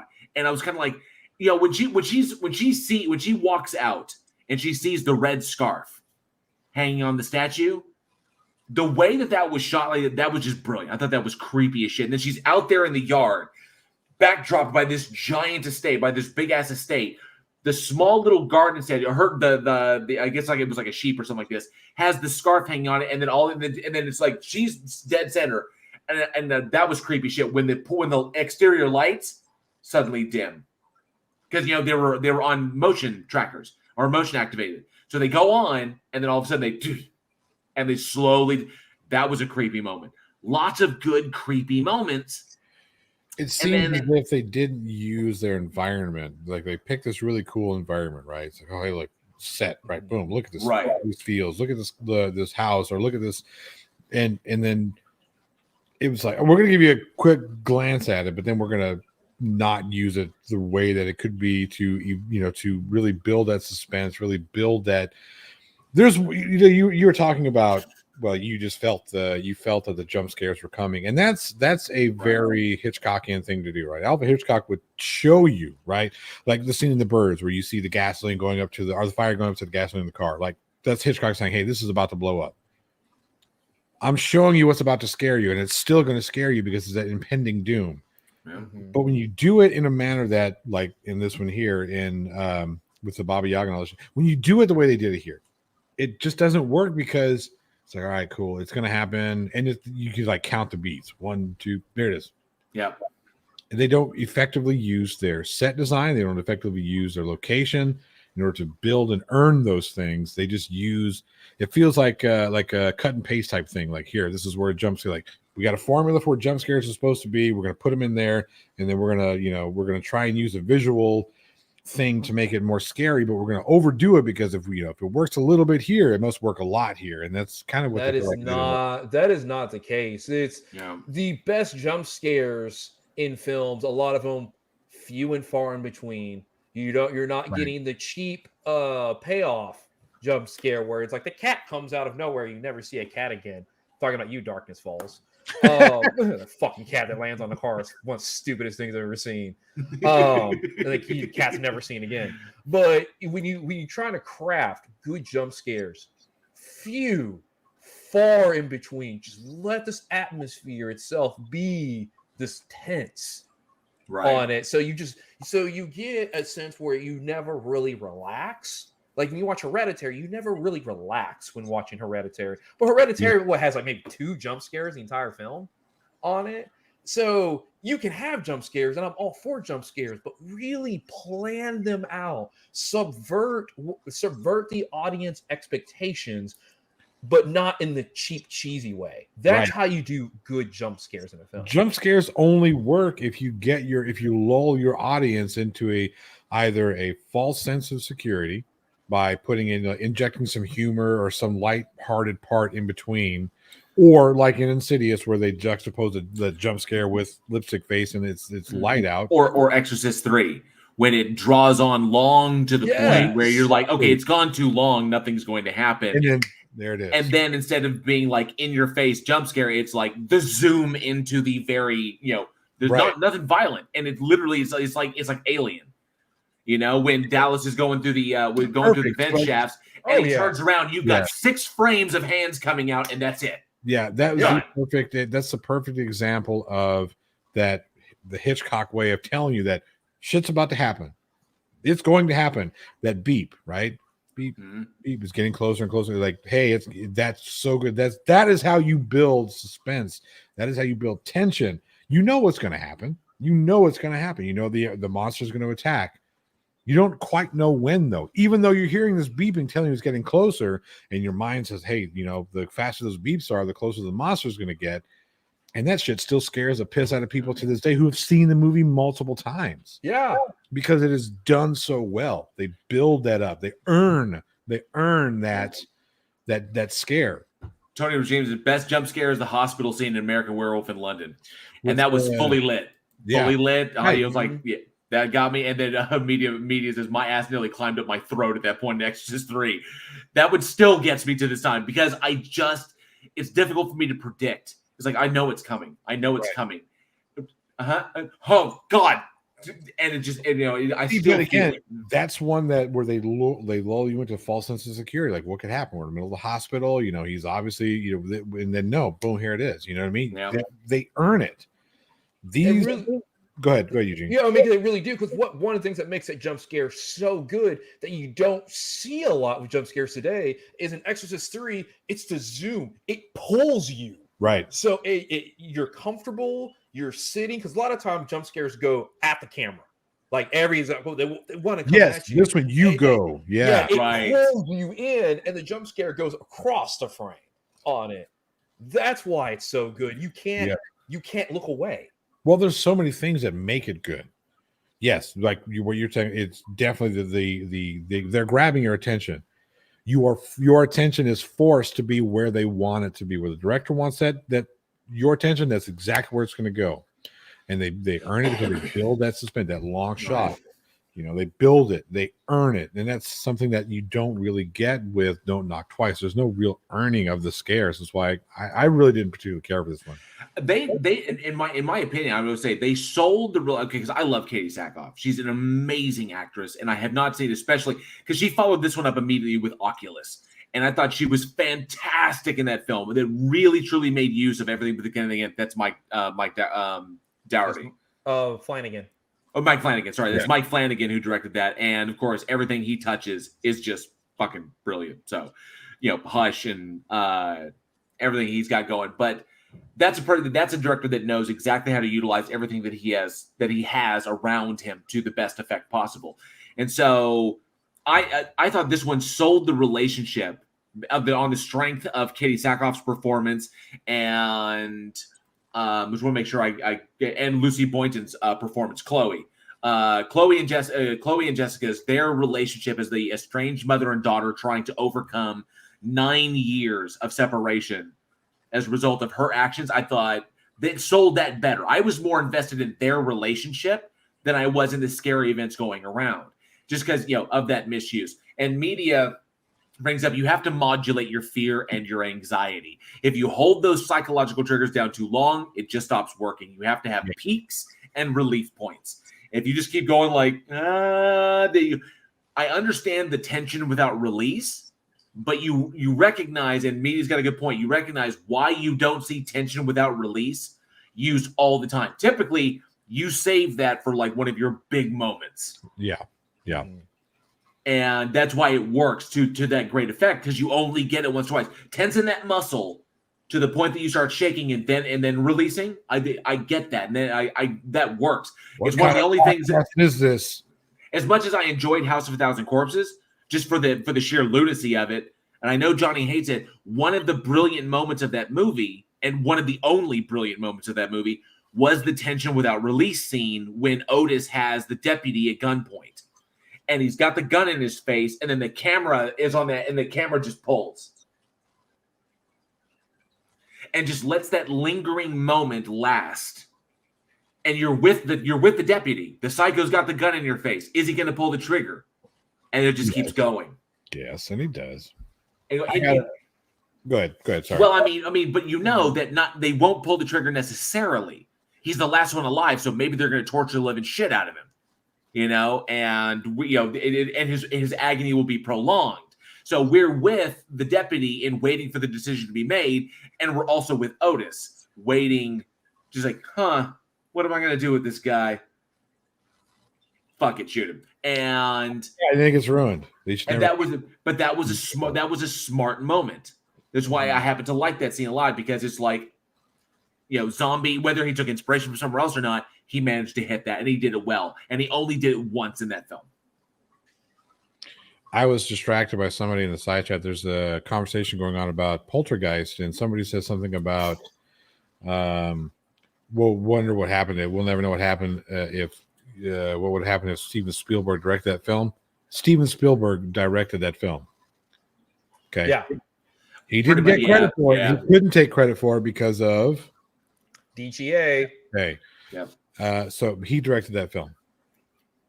Yeah, for those you don't know, so the DGA, they had a rule where you can only credit yourself. You can only technically direct one movie a year, and so that was the same year as like ET, I believe. ET, yeah. And so he could not technically, by union rules, direct Poltergeist. So he got Tobe Hooper to, which Tobe Hooper is a phenomenal director. Yeah, absolutely. And Spielberg's like, listen, you're going to direct the movie. Wink, wink. Well, I'm going to tell you everything to do. Yeah. And Tobe Hooper is like, yes, sir, because it's Steven Spielberg. Steven Spielberg. As a matter of fact, yesterday would have been was Tobe Hooper would have been Tobe Hooper's birthday. I saw that post too. Yeah. From our Daily Splatter. Mm-hmm. So you should actually check out our Instagram, Twitter, and Facebook to get daily splatters, so you too can talk about horror movies that came out every single day and directors and actors when their birthdays are. Aaron, yes. Hooper executed by just saying the words that Steven Spielberg told him to say. Hey, Toby, right now I want you to say action, and they're going to do everything I told them to do. Right. Yeah. Tony Regime also points out when you don't have the relief points, people start to laugh at the fear and anxiety points, and that's just the natural response. Is that when it's too much, people will do something to break that for themselves, and they'll either start laughing at it as a stress relief, or they'll just kind of like turn away.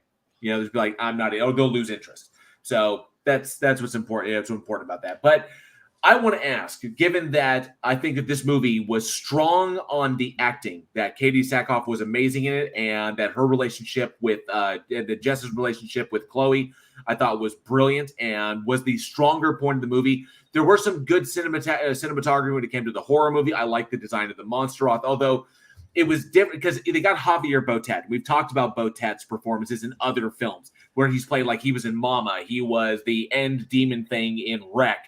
He plays those long-limbed, scary monsters because he has Marfan syndrome. I love what Botet does with creatures. I think he's a fantastic physical actor. I think he brings them to life. This one was no different. I really enjoyed the look of this monster. I liked it, and I like what they were trying to do, but unfortunately, not all the pieces of the puzzle fit together. But one of the big pieces that did fit was Katie Sakhoff, and I'm a big, huge fan of her. I have her autograph here on the wall from when she was in Riddick. And I want to know from the audience, Katie Sakhoff has done a number of horror films. I'd like to know which one you think is the best. What is the best Katie Sakhoff horror film? I'm inclined to say Oculus. I really loved Oculus. I'm not hearing any disagreement whatsoever.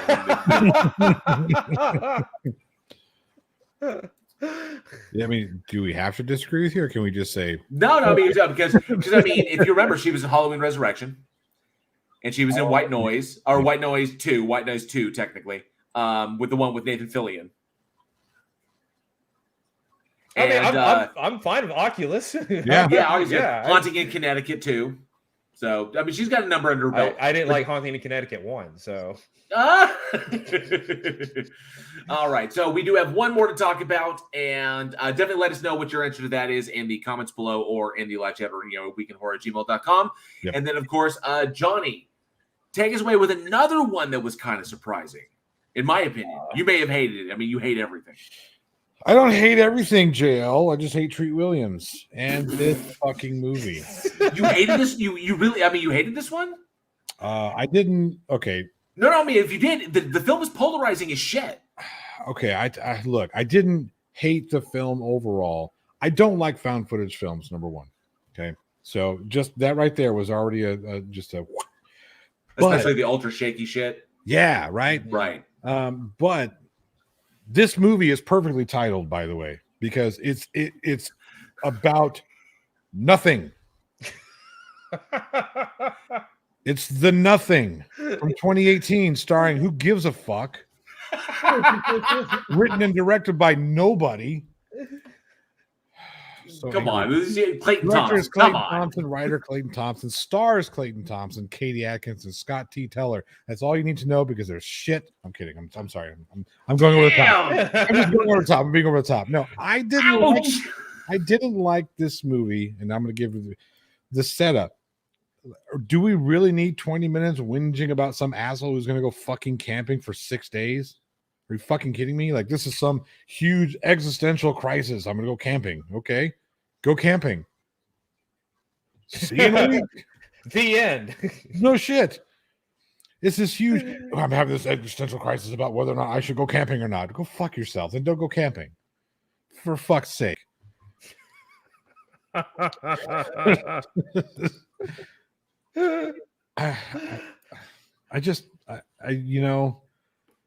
See, that's what killed me right there. That whole opening 20 minutes of the film where it's, I'm arguing with my girlfriend because I didn't tell her I'm going camping for a week, but I'm going to go camping for a week.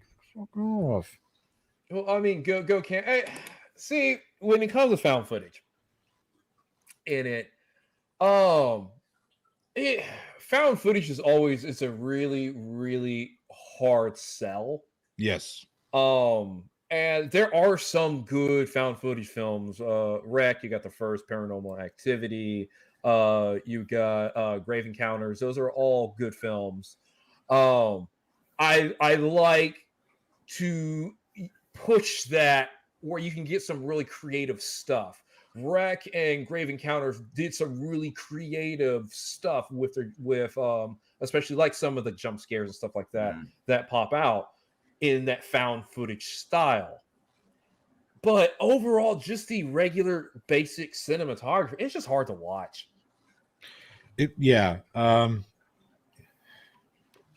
There was so much that could have gone right with this movie because I do understand what's going on, right? So, and maybe that was part of the issue. Maybe that's part of the problem that I had was that the exposition was too expository for me.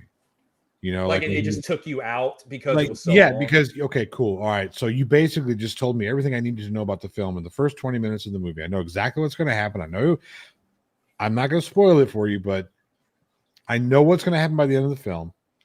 And it's just because you're being expository here. Likes of Edgar Allan Poe, unreliable narrator, which is what you are being. And then Hemingway, and then also, come on, man, come on, dude, just stop, just shut up about it, fucking stop whinging about going off into the fucking. It's a movie about a guy who's going camping. I agree. By himself, going out alone. Okay, and I mean, as an outdoorsman person myself, is like, and woefully unprepared. I was kind of like, what do you? That was the thing that got me the most. It was like, dude. But then again, it was unfortunately to the degree that I was like, the outdoorsman in me was like, what the fuck are you doing, dude? How stupid could you possibly be? But then I was like, oh, he's supposed to be stupid. This is not an outdoors person. This is a person who thinks he's going to have this experience and then come away and then walk away with some deeper inspiration or deeper meaning about existence or his own existence. And I'm kind of like, yeah, you run into a serious situation out there. You're not going to be thinking about that much. So, right. I mean, it was to the point I was kind of like, I had to keep reminding myself, the character's meant to be unprepared. That's the whole point. But I do wish there was too much lead. There was too much lead. And I agree with you. There was too much lead. I like the relationship between him and the girlfriend. That should have been explored more. The two of them are essentially in his world. That's the thing. That the two of them are at a crossroads and they both see it, but they both see it for different reasons. I would have liked that. Because a story not about a guy searching for meaning, but a guy incapable of recognizing that we all have different experiences with one another. Right. That's the story I wanted to see. That yes, there are moments in time when we decide to share our journey with somebody else, but even when we're sharing our journey, the views of that journey can be wildly different depending upon experience. And he was on that journey with his girlfriend, who was with him, devoted to it, but different perspectives. And that's the reconciliation I wanted him to have before the bad shit takes place. He never has any kind of introspection about his relationships. It's always about what he's not getting. And that aggravated the shit out of me. And also kind of like, it was kind of like, I didn't feel bad for him when obviously whatever happened because I mean it's kind of ambiguous. There were some creepy moments. The stuff with the chairs I thought was well done. The cabin, I thought there were some moments that I thought worked. But the problem is, this is the thing that kills me about the cabin scene. It could have worked, but it worked. It was so stupid. The setup was stupid. The 6 chairs and all that. Dude, okay, if I'm literally afraid for my life, okay, and I think there's something stalking me, I'm not gonna go fucking hang out in the creepy ass 6-chair fucking cabin. I don't give a fuck if that's the only goddamn place with the bucket sitting in the middle of it. Yeah, that's just. Hey, you know what? I'll let myself out. All you ghosts continue doing whatever the fuck ghost shit you want to do. I'm gonna go out here. I'll take my chances with the fucking bears. Fuck that shit. Hey Dan Hetfield, good to see you. Thank you so much. Thank you so much. And yeah, I heard it was really beautiful over there. So glad you're able to pop by and join us. I appreciate it, Dan. Yeah. Going back, well, I gotta ask. Well, what would you do? What would you do in the situation? I mean, imagine if you're directing this. Obviously, if you were in his shoes, you directed, wrote it, and you're starring. If you got out of your tent and the 6 chairs were in your campsite, what I mean, how do you react to that? Well, first and foremost, my dumb ass isn't going to be out there in the fucking middle of nowhere without any way of people being able to find me. Okay. Yes. Number one. Number two, I don't have to have some stupid camping trip to figure out my existential crisis of where do I need to be in life. Don't need that. Number three. Oh, I'm out of college. I don't know what to do. Army. Join the fucking army. I mean, wah. But you. No, here's the thing. There were some moments there that could have been really, really good. Right. Really good moments, but the setup to those moments, like him being out in going camping, could have been really good, but the setup there was just for me, it was like, come on. All right, we get it. Girlfriend doesn't want him to do it. He wants to do it. Parents are kind of whatever. Best friend is goof, right? We understand, like the characters, these characters are paint by numbers. And Medium Macabre says, where do I need to be in life? Not in the middle of the damn woods. Yeah, absolutely. I got a bag of granola bars. There was one funny line in there where he talks about, can you imagine somebody like me, 2 granola bars a day? I'm more like a granola box for a snack. That was funny. See, there were some decent moments. I mean, just some good stuff. The super ultra shakiness. That was obnoxious, and especially when running. I understand it's supposed to be found footage. It's like, what would it really look like? Well, guess what? You've got to make some concessions as a filmmaker. We've got to be able to follow you, and you doing that thing. I mean, why are you out of your tent in the middle of the night? Right. Yeah. There's no. Why are you wandering in the woods in the middle of the night? And one thing, I'm like, this dude is hopelessly lost. He's never going to make it back home. I mean, and see, this is where you take like the Blair Witch Project, which executed this idea, or just going to the wood part, much better, because it's like, cool, they're in the woods with like the first 10 minutes of the film. Like they're like, boom, this is it. This is our car. We're going. It's been a long time since I've seen it all the way through, but they were in the woods pretty quick. Yes. On it. You got to the fucking point. Right.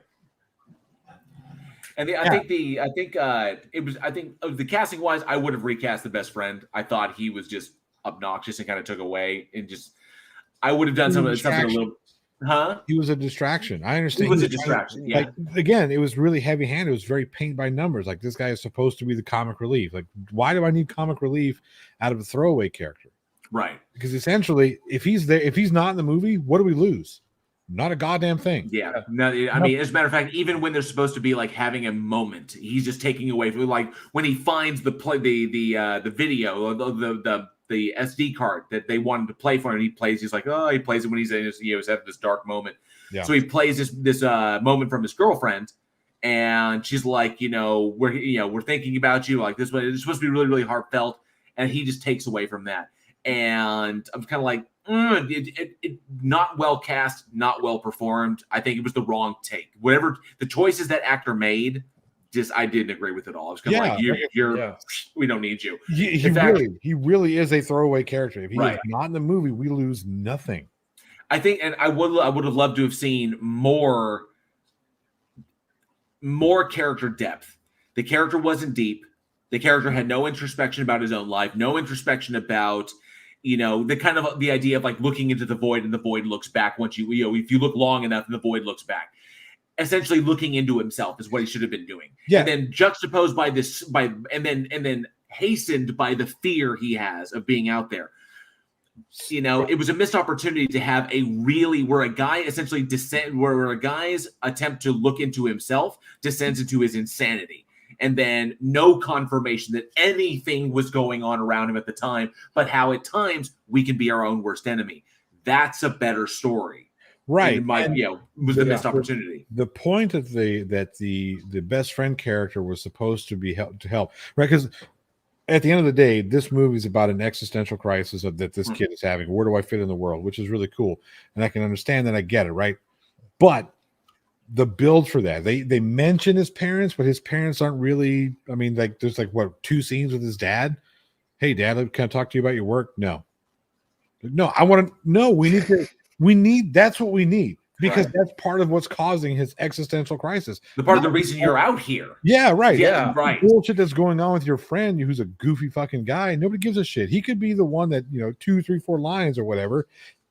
Excuse me. He could even have that little cool thing that happens in the, the Watch Me tape. But I wanted to see more of what happened with his parents. I wanted to see more of that relationship to build on the reason why he has to go out here. Because 20 minutes of build up, I don't give a fuck that he's going camping. I don't care. Right. I don't care You're why not he's invested. doing it. Right. You haven't invested enough in the character. Right. And even throughout the journey, I never once invested in him. At one point, I was kind of like, okay, I want to see what the monster's going to look like that's going to kill this motherfucker. I want to see what's going to happen. We don't even get that. Like I said, things are. I'm going to leave it as ambiguous, and that how people can decide how they think it ends. But ultimately, nobody cares. I wanted more out of the dude. I wanted more risk taking. I wanted more character development. What I was kind of expecting were hallucinations. As a result of the isolation, hallucinations of his girlfriend and his father. Yes. The 2 points in his life that have fucked up his identity. Drove him to do this. That drove him to do this is the relationship with his dad and the relationship with and how he needs to reconcile these things. Because, that could have been so especially awesome. in the cabin. In moments you have the cabin. Six chairs, and then all of a sudden it's like boom, his girlfriend's just sitting there. Yes, and then you could have played. You could have played with the angles there. He could have been sitting in one primary seat, and then you have the angles there. Like, what does it mean to have them on your left? What does it mean to have them on your right? And then you could have done what it means to have them directly across from you. That their positions in the chairs change as your internal relationship changes with them. So many missed opportunities. But like I said in the script, it was his first foray. So is it, I don't know how, I'm sitting here judging it to this degree. I'm kind of like, but here's the thing. You could have done is like, when I was 2003, I was making fucked up shit too. So my shit was all over. My shit was like, I didn't come out of film school making like Uncle fucking Vanya and shit like this. I was like really fucked. I was like, this is gonna look great. It's like, no, it really. I'm gonna recreate the over the shoulder stuff from Resident Evil 4. It looks so cool. You're not making a video game, dude. It's not gonna play the same way. Again, I can understand. I can get behind that, right? That this is his first foray. However, just because it's your first time telling a story on the big screen doesn't mean this is your first time telling a story. Eugene, when you put out your first movie, your first official movie, how many films had you made or been a part of beforehand? At least 70. So we can say, well, it's his first, but it's not really his first. Yeah, he did a lot of set work. He was pretty familiar with just like the tech and how to do. I mean, if you go through his IMDb, he'd just been doing a bunch of behind the scenes stuff. And I'm not trying to bag on the guy. I'm really not trying to bag on it because this is a tough business, right? This is a tough thing to do to make a movie. I just He did it. So again, I guess what irritates me the most, there are so many missed opportunities. Like I don't care why he's going into the woods. It doesn't bother. As far as I can tell, this is just some dumbass who went to the woods and got himself whatever. And I don't care. The relationships that were there, the girlfriend and the father, those are the 2 relationships that I wanted to know the most about, that I know nothing about. I know no more at the end of this movie than I did at the beginning. It's so flat. The whole thing is flat. So it cheapened all the scary parts of the movie. It's like, man, I don't care if it's a fucking witch's coven. I don't care if it's a fucking group of Kentucky hillbillies or if it's a goddamn Wolverine that got dropped off by the fucking New York Zoo in transit to some other zoo. Fucking kill this guy already. You're just waiting. I mean, this is a found footage movie that I could have liked had he hit on some of these things that we're talking about. But it just missed every single one of them. And again, at the end of the day, I don't care what happens to him. I don't care about the monster. I don't care about his existential crisis because he doesn't care about it in the movie. It's like, oh, I'm scared. We very quickly learn very quickly in that it's about, I mean, well, he says, this is about my journey. It's my journey. It's like, well, your journey involves other people. Right. But it comes down to it. No. Oh, wow, dude. It really is all about you. And that the egotism of that really aggravated me because when it came to his most intense moments, it wasn't until he was in dire straits that he reached out to be like to get some sort of connection to somebody else. It was like, oh, so they're around to support you when you need them to support you. And that's what really aggravated me. I was kind of like, I don't think this is where you want to. Maybe that was the intention. I don't know. I actually reached out to Clayton to talk to him. He has not hit me back yet. But I reached out to him because I was only able to find him via Instagram. So I reached out to Clayton because I wanted to get his thoughts on this and possibly even have him on the show sometime. Oh yeah, I'd love to have him on the show. Just to pick his brain and maybe get a little bit of insight into what he was trying to do with this film. He has unfortunately not gotten back to me yet, but hopefully he will. And I'd like to say, it was like, was this the intention behind your protagonist? It was like to basically expose how egocentric this dude is. Or was that just whatever? Just what I would like to poke to poke his brain or pick his brain about the that. only question I want to ask is, am I supposed to care about this character? Oh yeah, yeah. Because if I am, you failed. If I'm not, perfect. I give you 2 thumbs up. You accomplished your goal. And Clayton, I was like, Clayton, if you do happen to watch this movie, if you do happen to watch this episode and you hear this stuff, remember this was your movie. You wrote it, directed, and started it. You can always remake it. Or you can always follow Eugene's. You can always follow Eugene's advice. This is what you do, and like I said, he got it in the can, and I will always greatly appreciate it. But directing is its own skill set. Writing is his own skill set. Cinematography is its own skill set, and you really pick one. And if he wants to be a director, then by all means direct, and then find somebody who is really good at writing and get ideas from them. Because if it's like, hey, I got this idea, I'm going to write it and I'm going to produce it and I'm going to direct it and I'm going to star in it and I'm going to do this. And then you get into the situation where no one tells you no, or is kind of like, never go full Kevin Costner. Never go full Kevin Costner. Never go full Kevin Costner. It worked for him in Dances with Wolves. Jeez. The Postman. Waterworld. There's no right answer. It worked for him in. Yeah, I don't know if he did everything. No, he didn't direct Dances with Wolves, did he? No, that was who did Dances with Wolves? I can't remember. JL's gonna be like, I got it. That was directed by Kevin Costner. It was, wasn't it? It was his directorial debut. Yeah. I mean, you hit it right off the bat. But okay, and I'll say this with Dances with Wolves though, because Dances with Wolves, I think it won Best Picture and all sorts of kind of stuff, right? Dances with Wolves has not aged well. Try to watch it now. Yeah, there's some stuff that's kind of cringe in it. It's free on YouTube if you want to check it out. But exactly, whereas the movie that should have won was Goodfellas. Rodent No Less Name would like to remind, not everyone can be Neil Breen. This is true. It's kind of funny. We were having a discussion about Neil Breen, Jason and Eugene and myself the other day, talking about what makes Neil Breen, what makes him is the fact that he's self-aware, and he has to be self-aware. And I base that on his credits. If you ever watch a Neil Breen film, watch his credit reel. That's how you know he's self-aware.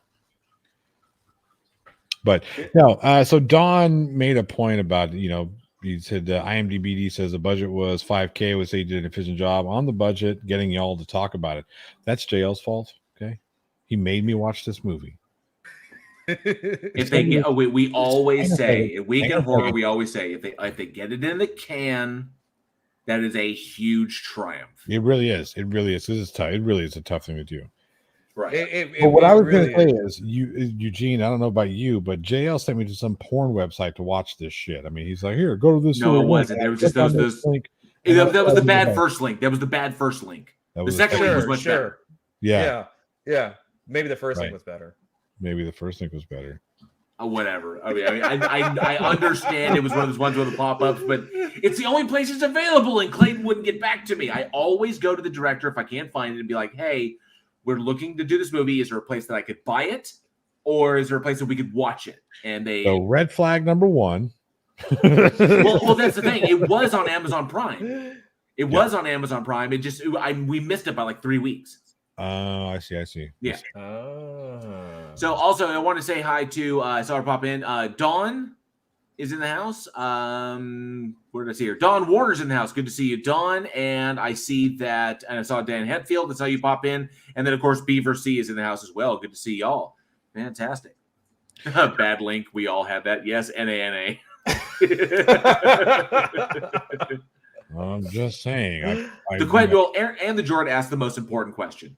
Would Treat Williams have made this movie better? Maybe if he played the dad, because the dad was only in there for like 4 seconds. True. So yeah, Nerd Journal is correct. Scan for malware. Yes, I had to scan my phone for malware because I put it on as I was driving home from work. I'm watching this movie thinking I don't fucking care. And I look over like, wait, why are there boobs on? Oh, JL sending me to prawn sites. It's the only site that hosted the film. when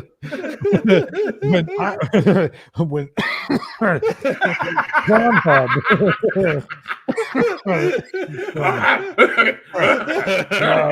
murdering me over here. Yeah, when Pornhub is hosting your film, it wasn't even Pornhub. I know. It was like Watch TV US dot titties. Dot sus. It was like Watch TV US dot sus, man. I don't even know what the those are the shady sites. It was the U-Bolt of Watch a Movie sites. Yeah, this is not the dark web, but somebody's dimming the lights. That's all I'm saying. This website's a little suspect. Here, yeah, right. It keeps asking me to download extensions. Is that normal? Mary is a 48-year-old divorcee who's living in your area. Whoa, Mary, stop it. I don't want to see it. Find singles tonight. Anyway, so we've been talking about this movie. This is a found footage film. What I would like to ask the audience is, what is your favorite found footage horror film? Let us know down in the comments section, in the side chat, or at weekinhorror@gmail.com, so we too can share in your misery when it comes to found footage films. Awesome. All right. Well, what do you think, guys? Is it about that time? I have to say really quick, I think there's going to be some crow eating comment in our my near future about all my found footage hate. That's all I'm going to say. Angel Veras is Cannibal Holocaust. I mean, there are some good ones. And I gotta say, could have been a good one. It could have been. It could. Hey, I was trying to remember what was that one found footage film about the guy turned into a vampire? It was the two friends who went traveling abroad. Afflicted. Affliction, because Affliction has a really cool shot where he jumps out like the 4th floor window, and the camera follows him all the way down. Oh, Afflicted. It was Afflicted. Yeah, Afflicted. And I was like, I saw a shot, and I was like, that's a really phenomenal. Doesn't break, cut, or anything like that. It just the camera goes out the window, follows all the way down. Yeah. And I was like, that shot looks more impressive as a found footage, because you're like found footage, low budget. Like, how did you do that? So you can do some really cool stuff with found footage. This film just did not. But used sparingly, because otherwise then it becomes hardcore. Hardcore Henry. Hardcore Henry. It makes you throw up. Never drink while watching that movie. No. No. JL, you saw that comment too, didn't you? You know which comment I'm talking about. Pamela Anderson VHS tape? No. They're making a movie about that too. I did see they're making a Tommy and Pamela deal. Yes. I see a bunch. A tale as old as time. A tale as old as time. One day you're looking up at Willy Wonka. The next thing you know, you're watching Midget Prawn. Oh, Jesus Christ. There's some good ones here. Hell House, Sarcasm's right. Hell House is a good one. VHS was also good. Meteorite, Grave Encounters is one of my faves. I loved the first Grave Encounters. Get the troll. Yes, yeah. Oh, our mods know. Our mods know to smite those trolls. Jude's correct. The Signal was also quite good. I enjoyed that one. And Tony Regime, the McPherson tape, Incident in Lake County, pretty good. Cloverfield. Yeah. Hey, look, you didn't say guess my favorite. Oh, that's true. Or guess your favorite. We just that's said true. It's what their favorite is. Cloverfield, Unfriended Dark Web, Blair Witch or Wreck, both good. And the George said, yeah, excellent. A lot of good ones in there. Yeah. Oh, misses the plot hole, honey. Why is prawn up in your browser history? It's all J Hill's fault. Yeah, apparently it's my fault. It's absolutely my fault. What is it, Jordan? When he's like sweating? Oh, you get the weird stuff. At least say the weird stuff. Really? All right. Well, I think it is time. Wow, we're 5 minutes past. So I think it's time for some trivia. Let's do some trivia.